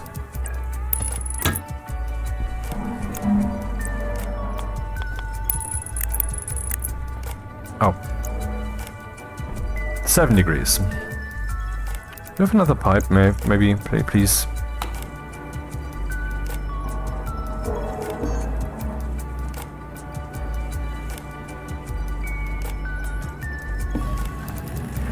Glorious, that we had this little problem just there. got no more iron. I really need to go mining.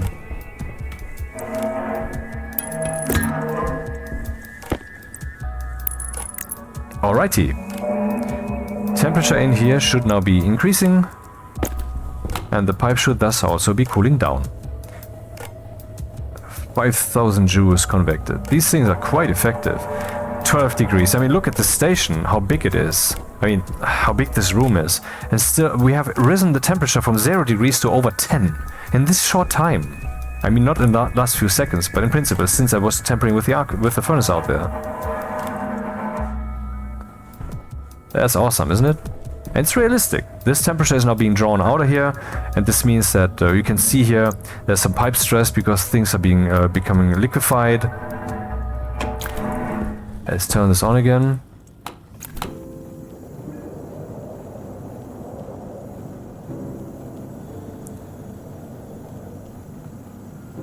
Oh, have you seen? This thing just turned on, which means that the turning on and turning off aspect works. So why wasn't it turned off then? Why was this high pressure built? Because this thing needs to be turned on or off by someone doing so. And when the chip is off, then it's not doing anything. So that part works. Now, will this also turn off in a few seconds?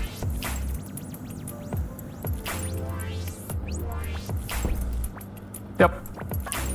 So that also works. So we can risk putting that dude in here. Of course, that halves the pressure. Or even more. Here we have 10 liters capacity, here we have 64, so this being at 90 megapascals doesn't mean that sticking this in will halve that. Alrighty, how warm is it? 17 degrees, that's kind of enough. Let's turn off that valve. I don't want to overheat the station either. So now we have emergency heating and some nice standardized cooling. Alrighty.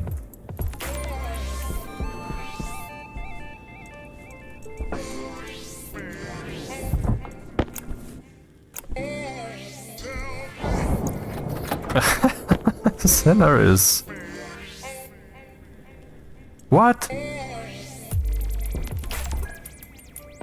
Didn't you just observe that flying somewhere and then being eaten by a device that makes clack clack?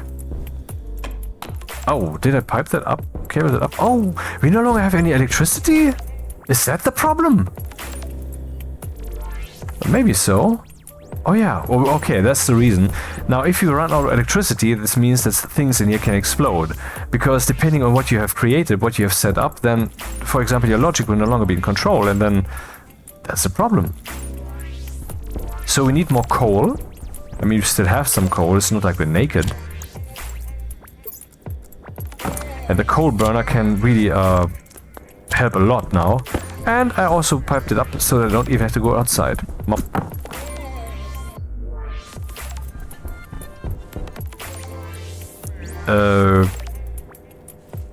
Anytime now? Oh, here we go. No? Oh, is this thing not on?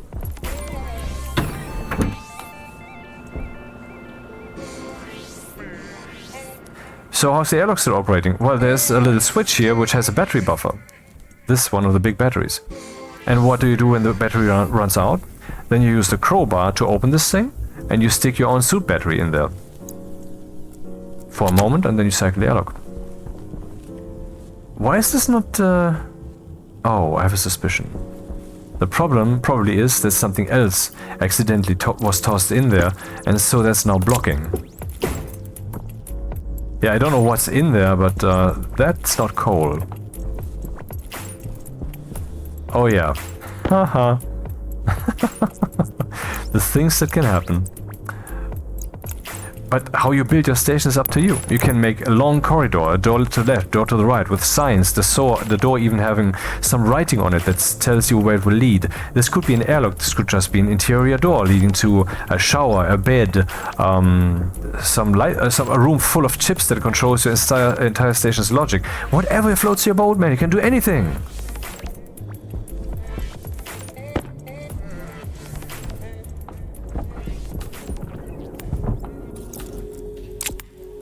Buy the game, please. So So why do I want you? Why do I want you to buy the game? Am I affiliated with them? No, no, I'm not. I'm just an enthusiast. I'm someone who not just loves this game and also the people who make it, but also who understands how important it is. How is Stationeers important? I mean, it's just a stupid game. How can a game ever be important? Well, ask the people out there who give prizes to games, awards, you know. Is prize, is that, I mean, is that just a German word that just used in the English language, or is that also one used sometimes in this way? Anyway, awards to games and financing, you know. Country, states, official government bodies give money to game developers for certain products. That happens. And this is one such product that would deserve it. I mean, you have to reflect on what this really is here. You have a reality simulation that is deeper than anything you've ever seen, apart from Dwarf Fortress or something, but this is 3D first-person real-time. In this regard, yes, it is unique. And it's completely flexible. And you have an astronaut simulation. And even though it's quite gamified, you can still teach people stuff about gas mixtures, air pressure, phase change, programming, logic. How would you? I mean, seriously, what did we just experience with the heating and cooling support? That if that happens to you here in the station and you manage to deal with it, or you learn how to deal with that in the future, then will make you slightly more capable to be an actual astronaut, and that is true. Because then you also have to be able to think on your feet and connect things and make sure that things keep working. Aha, some more electricity. How much, you ask? Well, overall we're at like 35% maybe, or 40. And it's discharging, so the coal has already been burnt up. Do we have some more coal here? Yeah, a bit more. The problem really is power generation. I mean, Mars is not so good for air movement, for wind. It's great for solar, though. I should put up some solar panels. Solar panels, though, take damage in the storm. What can we do about that? We can put them up in here, for example. I mean, a solar panel right here indoors. It's not the best idea, but it's an idea and it's better than nothing. So let's do that, so we can also bask in the glory of our programming, because this thing needs to be pointed at the sun to be efficient. So let's point it at the sun. Aha, we can still make one good. Can even make... no, only one. Or could blow through the rest of the steel, but I don't dare. Let's only make one. And the problem, though, is when this thing is over here, then it's kind of part of the power plant. It should connect to the inside of the inside direction of the station battery, and it can't, because over here there's no such cable. Then relay the cable. You have to, you know, you have to be, what's the word? What's the opposite of lazy? I don't know the word right now, but that's the word that you, that you have to be. Sometimes you just, okay, I have to build this long corridor, I have to put up these cables, and then 2 hours later you're done. And if you are manage to be zen about it, to stay in the moment, then you will love what you're doing. And that's what you should do. Stationeers can be loved. I do so, and I want to teach you to do so also. It's your homework. Love Stationeers. Buy it and play it.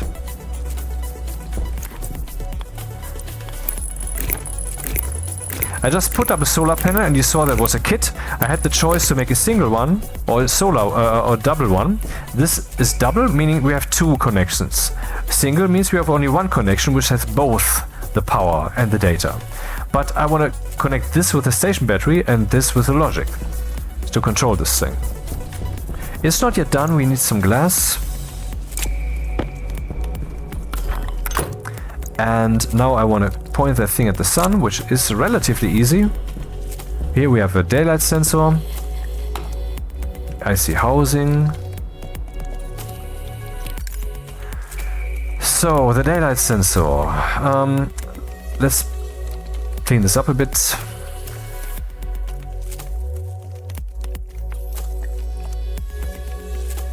No, I don't need the instances. I just want to deal with the arc furnace. Will only be 1. And let's not be so rude about it. Let's not do clack clack clack clack clack clack. Instead load badge named slot. No, load badge slot. I don't want to name the dude. Into R0 from the arc furnace, slot index 0. We can see that in the Stationpedia that 0 is the import slot. What information do I want to know? Occupied. And since that is a batch statement, I will just say sum, for example, or average, doesn't matter. It's only going to be one value. I only have one arc furnace. And then I want to... oh, that was easy. Now, the daylight sensor, here we have one. Let's do the same, clean it up a bit.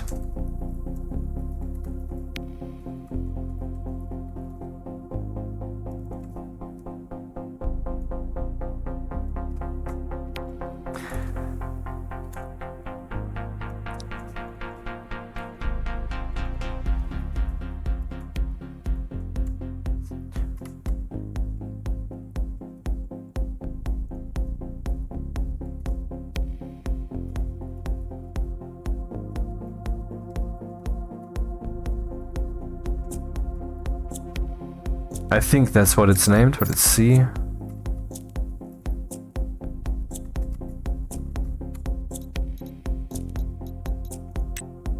That's the one, I think.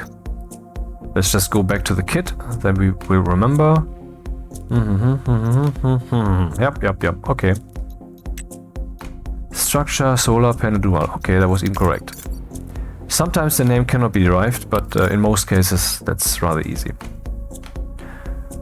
So I will now just write to all these devices their vertical value. Now you might think, okay, it's that simple? That's a bit too simplistic somehow, doesn't it? And indeed, it is not that simple. But what I have to do next, I have to find out by experimentation.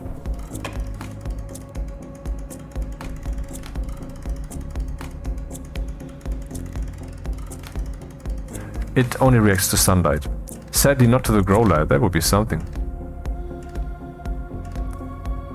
And now it's moving with the sun, but not directly pointed at it.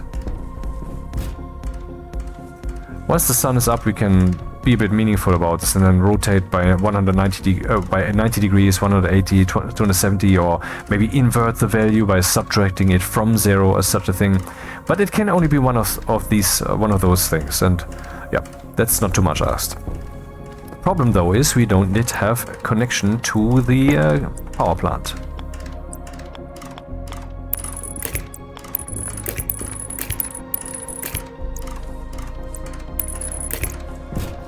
I need more cables. Good thing I do have plenty of copper and gold.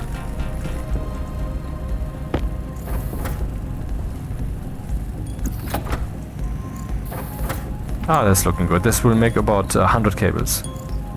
That could be enough, I'm not sure.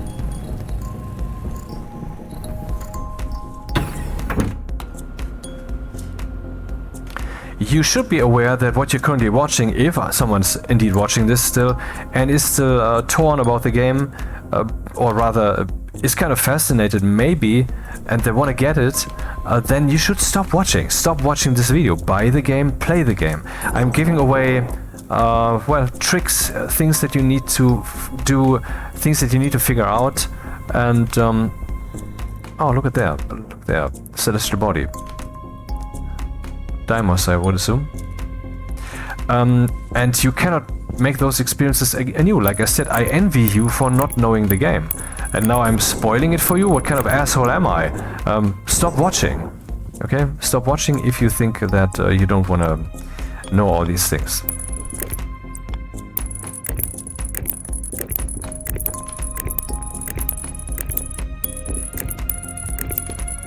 Hey, wait. Oopsie. Is the station cooling down again?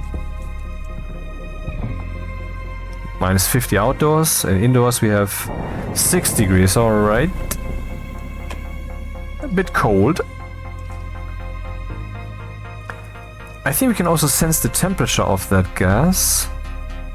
Maybe I could just react to that.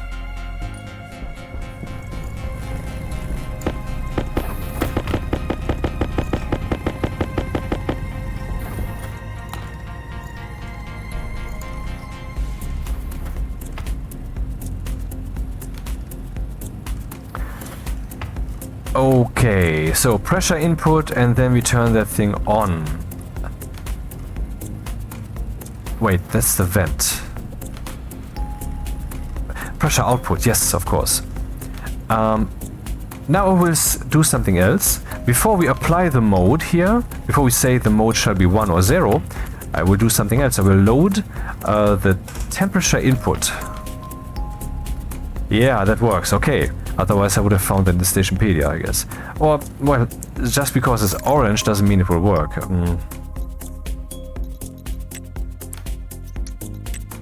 Temperature, yep, that's the thing. Temperature input. So of course a bit tricky, since the temperature input is of the gas that's in the pipe. But that's under pressure, and so how do I react to this? I guess we can just assume that the gas in there will have high inertia when it comes to its temperature, meaning it's getting cold when out there the sun is already almost on the rise. But yeah, what can you do? I can of course put up a gas sensor on the outdoors and react to that, but I'm lazy. Let's see if we can cope with this. So we want to set register R0 to 0, as in be off, when the temperature is not good. We can jump, but here we can see right into R0 conditionally, when less than and so forth. You have seen that before, but we can also jump.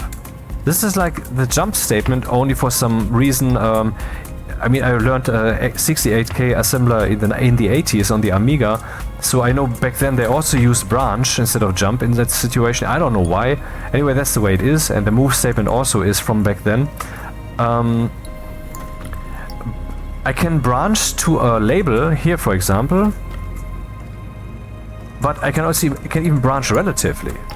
So I can just say jump forward by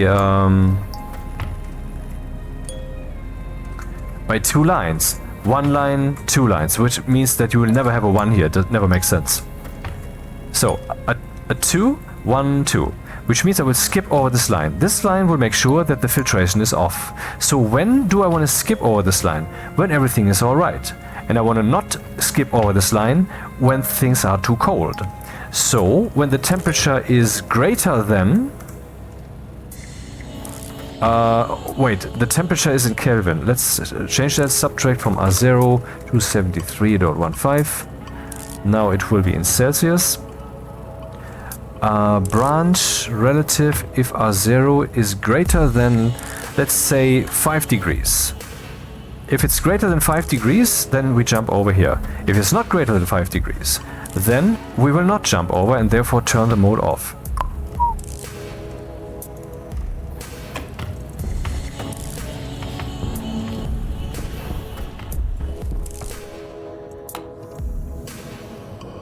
Aha!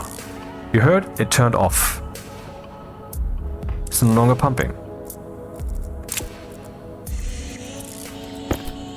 That's a bit of a problem because this pipe will not ever not be cold. So that solution doesn't work. I can just measure this pipe and then be done. I will need an actual gas sensor. So let's turn that off and deal with that later.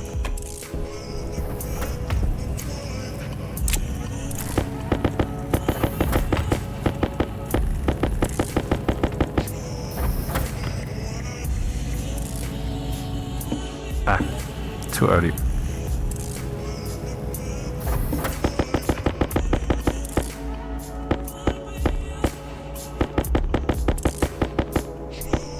Maybe I should put up a stacker instead of clicking like an idiot the whole time.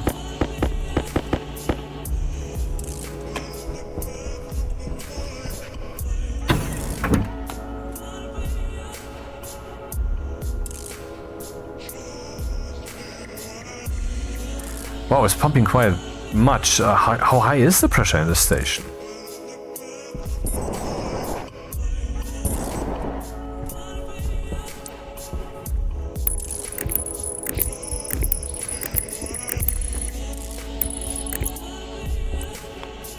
Again, we're building bridges. It's funny.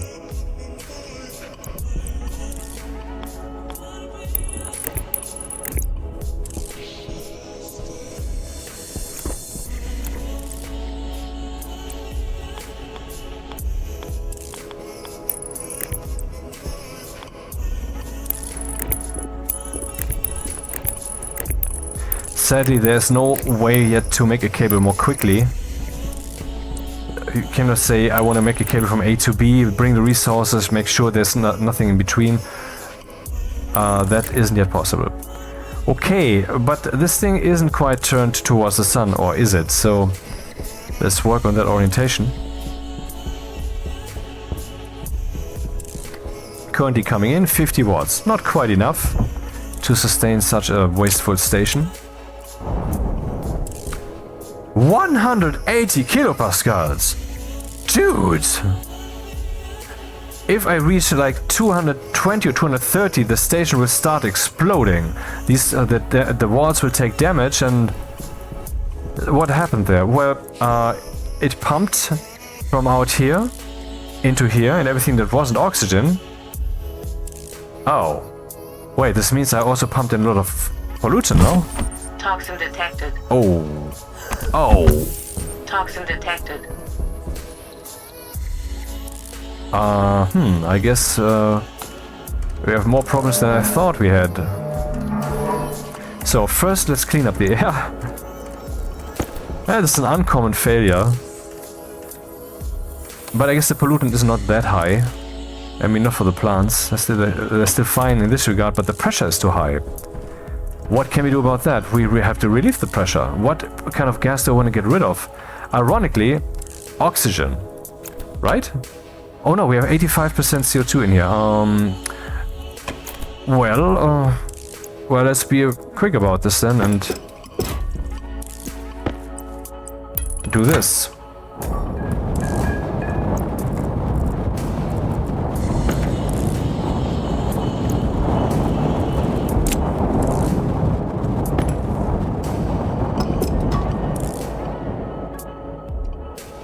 Oh, that's better.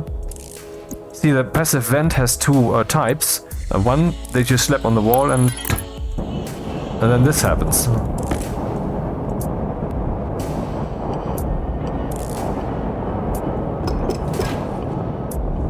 I'm just winging it, but it worked. Problem solved. Oxygen critical. Seems to be not too much oxygen in here though.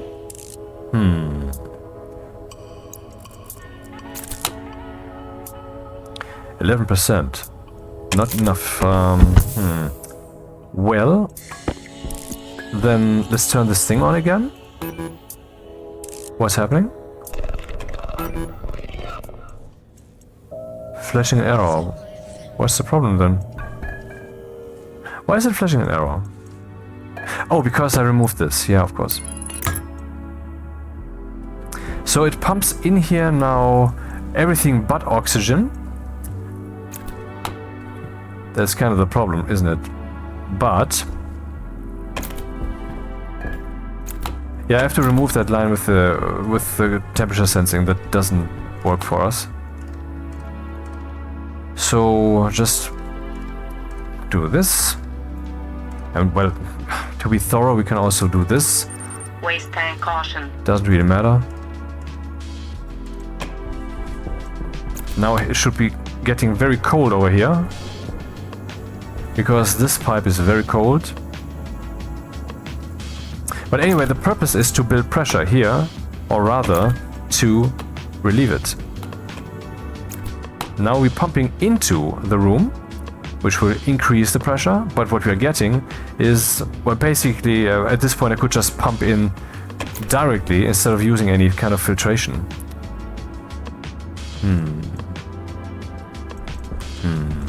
Hey, wait, what would happen if I'm actually not sure.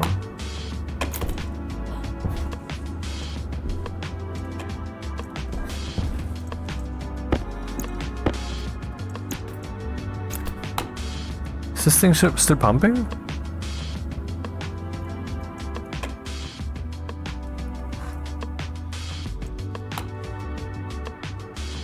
Can't tell. Apparently not, because the pressure here is just high, and here how did we get to 24 megapascals so quickly? I don't get it.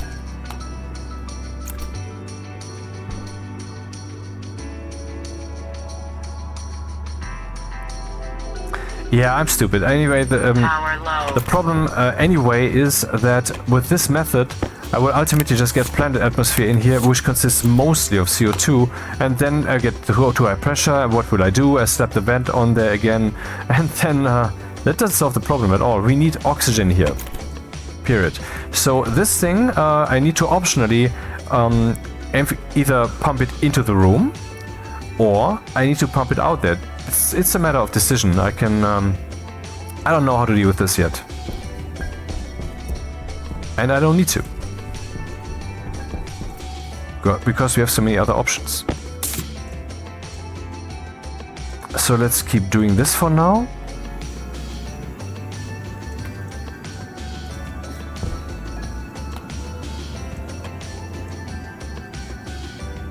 Haha, the canister is almost full. Nice.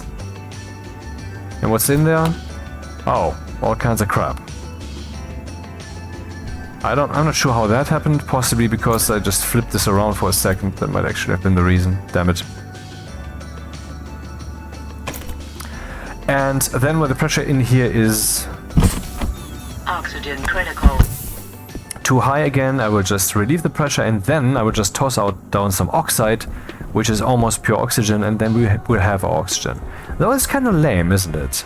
But there are too many things to do, you know?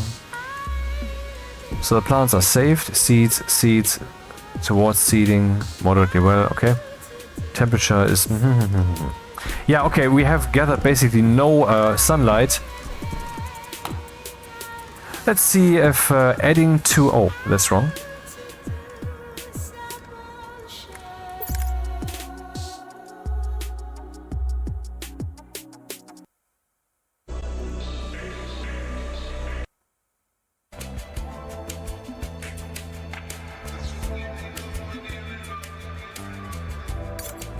I see housing import. Let's add something to the vertical. I don't think this will solve it, but you know.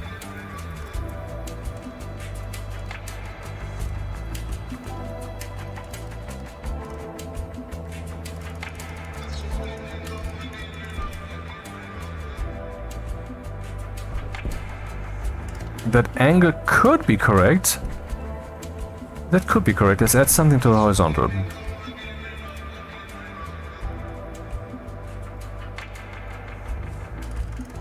Not that it would help much at this point. Oh, it's generating some watts. Oh, no, it doesn't. Just in time too late. No. But I think the direction might be correct. Yeah, better luck next day. Pollutant is decreasing. Pressure is increasing as per our filtration magic over here. Oxygen is not quite increasing. Yeah, it's some blunders. If you do too many things at once, it's not a surprise, right? So what would I want to do then? I would want to pump in oxygen from here and just unleash it into the station.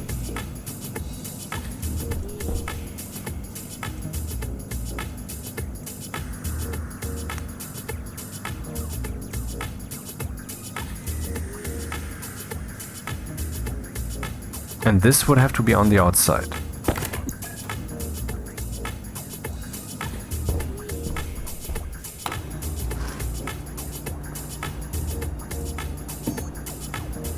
Insulated passive vent. Do we have some insulated pipes still? I think so. We do.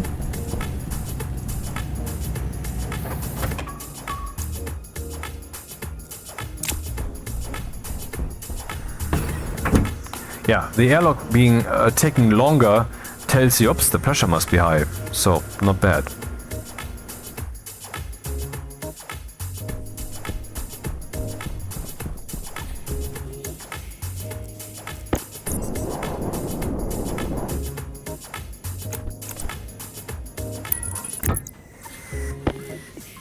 Insulated pipe also.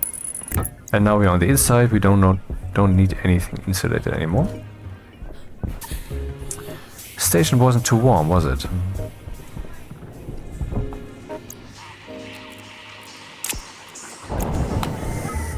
No, it wasn't, but now we're getting some temperature in here. Some warmth.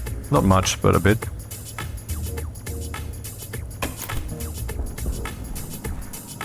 Still pumping, I see.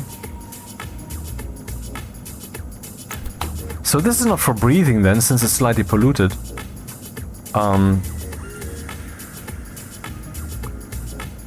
But I can use that for the pneumatic mining drill. And with the smart canister we can do quite some damage. So let's change the piping here. Do I have some normal pipes here? I need some simple cheap pipes, please. Oh, I don't have any? That's annoying, because I certainly don't have any iron currently to make any. Oh. That sucks sufficiently. Crap. Didn't I have any extra? None? Or are they possibly here? No.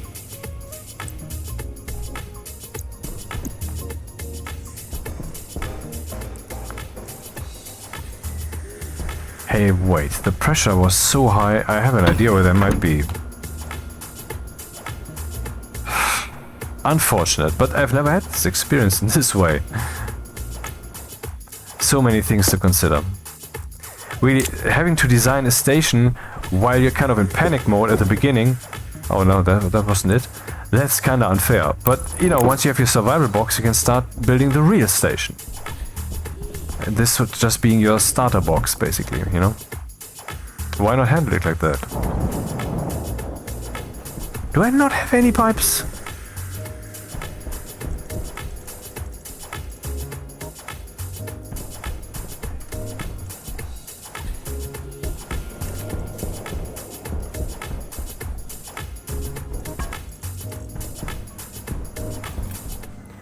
I don't. I need 2 pipes. Yeah, an arrow, of course. Then I will just take some of our emergency heating. It's still effective, you know, this one thing can do... I mean, if I heat up the furnace to 1000 degrees, we will have to run out quickly to turn that off again.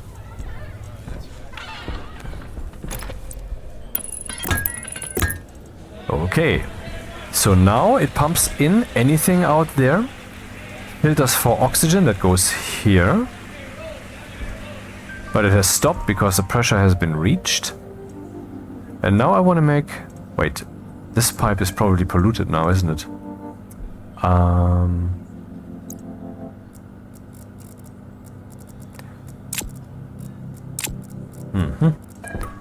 Too much cable.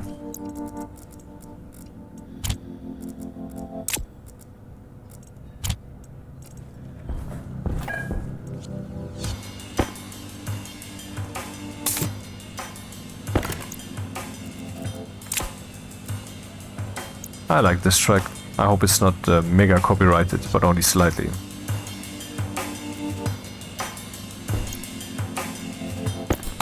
Yo, there's dirt in there, I don't want that. Turn off and empty. No one said it would be easy. Oh.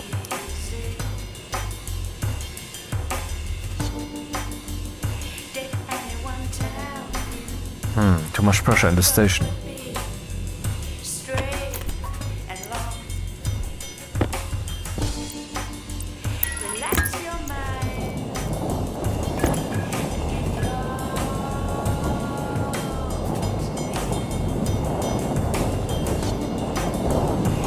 You know, I know it's strong.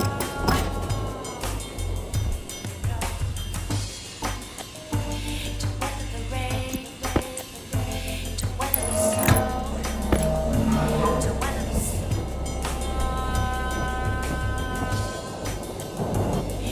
the rain, to weather the snow, to weather the storm. Empty. So let's take the pure canister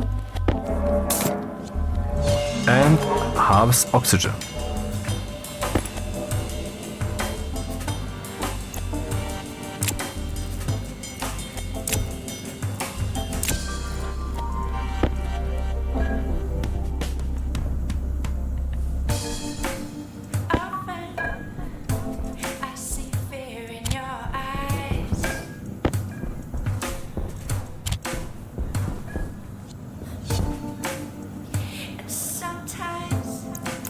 Pure.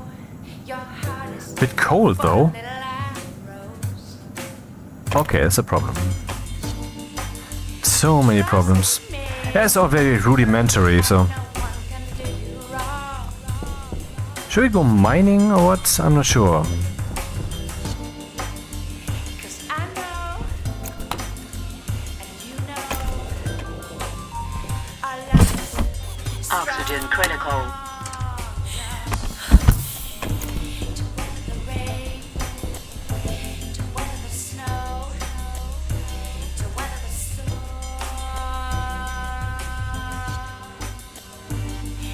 the rain, to weather the snow, to weather the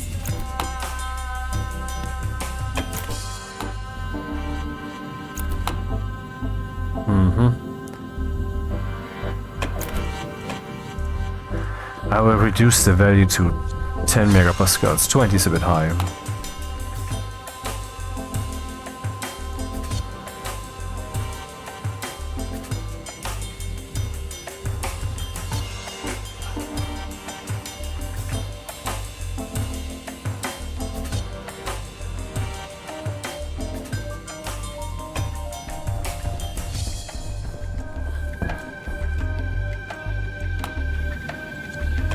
Ah, now it's off.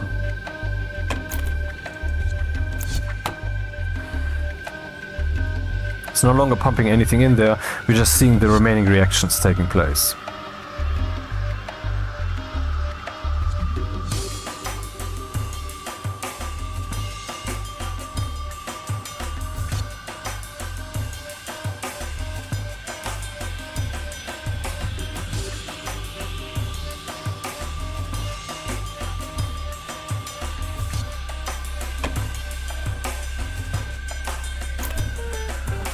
This thing can actually be operated with logic. Beep, noop, beep, noop. Oh, and also, of course, read out. So this is an additional switch with which you can switch a mode, if you so wish. Yeah, okay, everything here is, we can get it in some kind of balanced state, but it's all insufficient in this form. The only thing that's sufficient is the cooling system, which is reliable and fast. We need to solve heating, we need to solve the atmospheric composition, and particularly the composition then in turn has the problem with the heating. I mean, the gas that comes in here might be too cold and so forth. But I'm not gonna solve that now. I would say we'll end it for today. No, don't stay. Tell us more. No, I'm not. No, I hate you. Because I do so, I will not make any promises. Because only people who make promises which could be empty love other people. The others, and so forth. So let's fade this out, listen some more, and good night.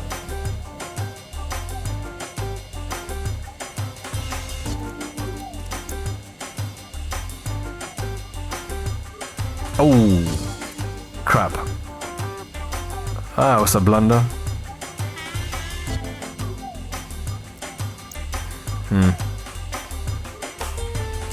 Can't see on my screen what's being recorded. Can only see that in the monitor.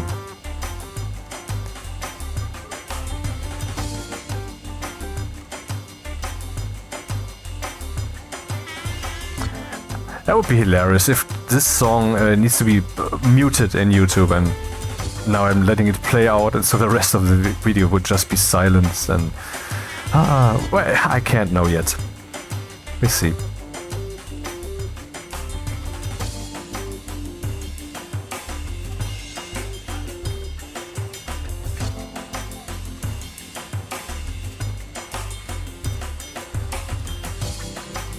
Hmm.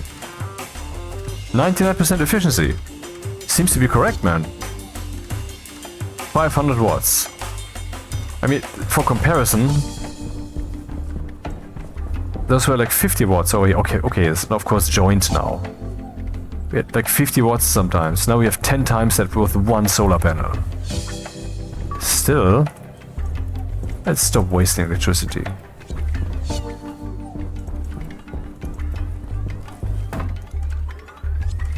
Yep. We're not standing next to the lander, suffocating and such, but we still have lots of problems that drive us forward. And there are so many ways to do that.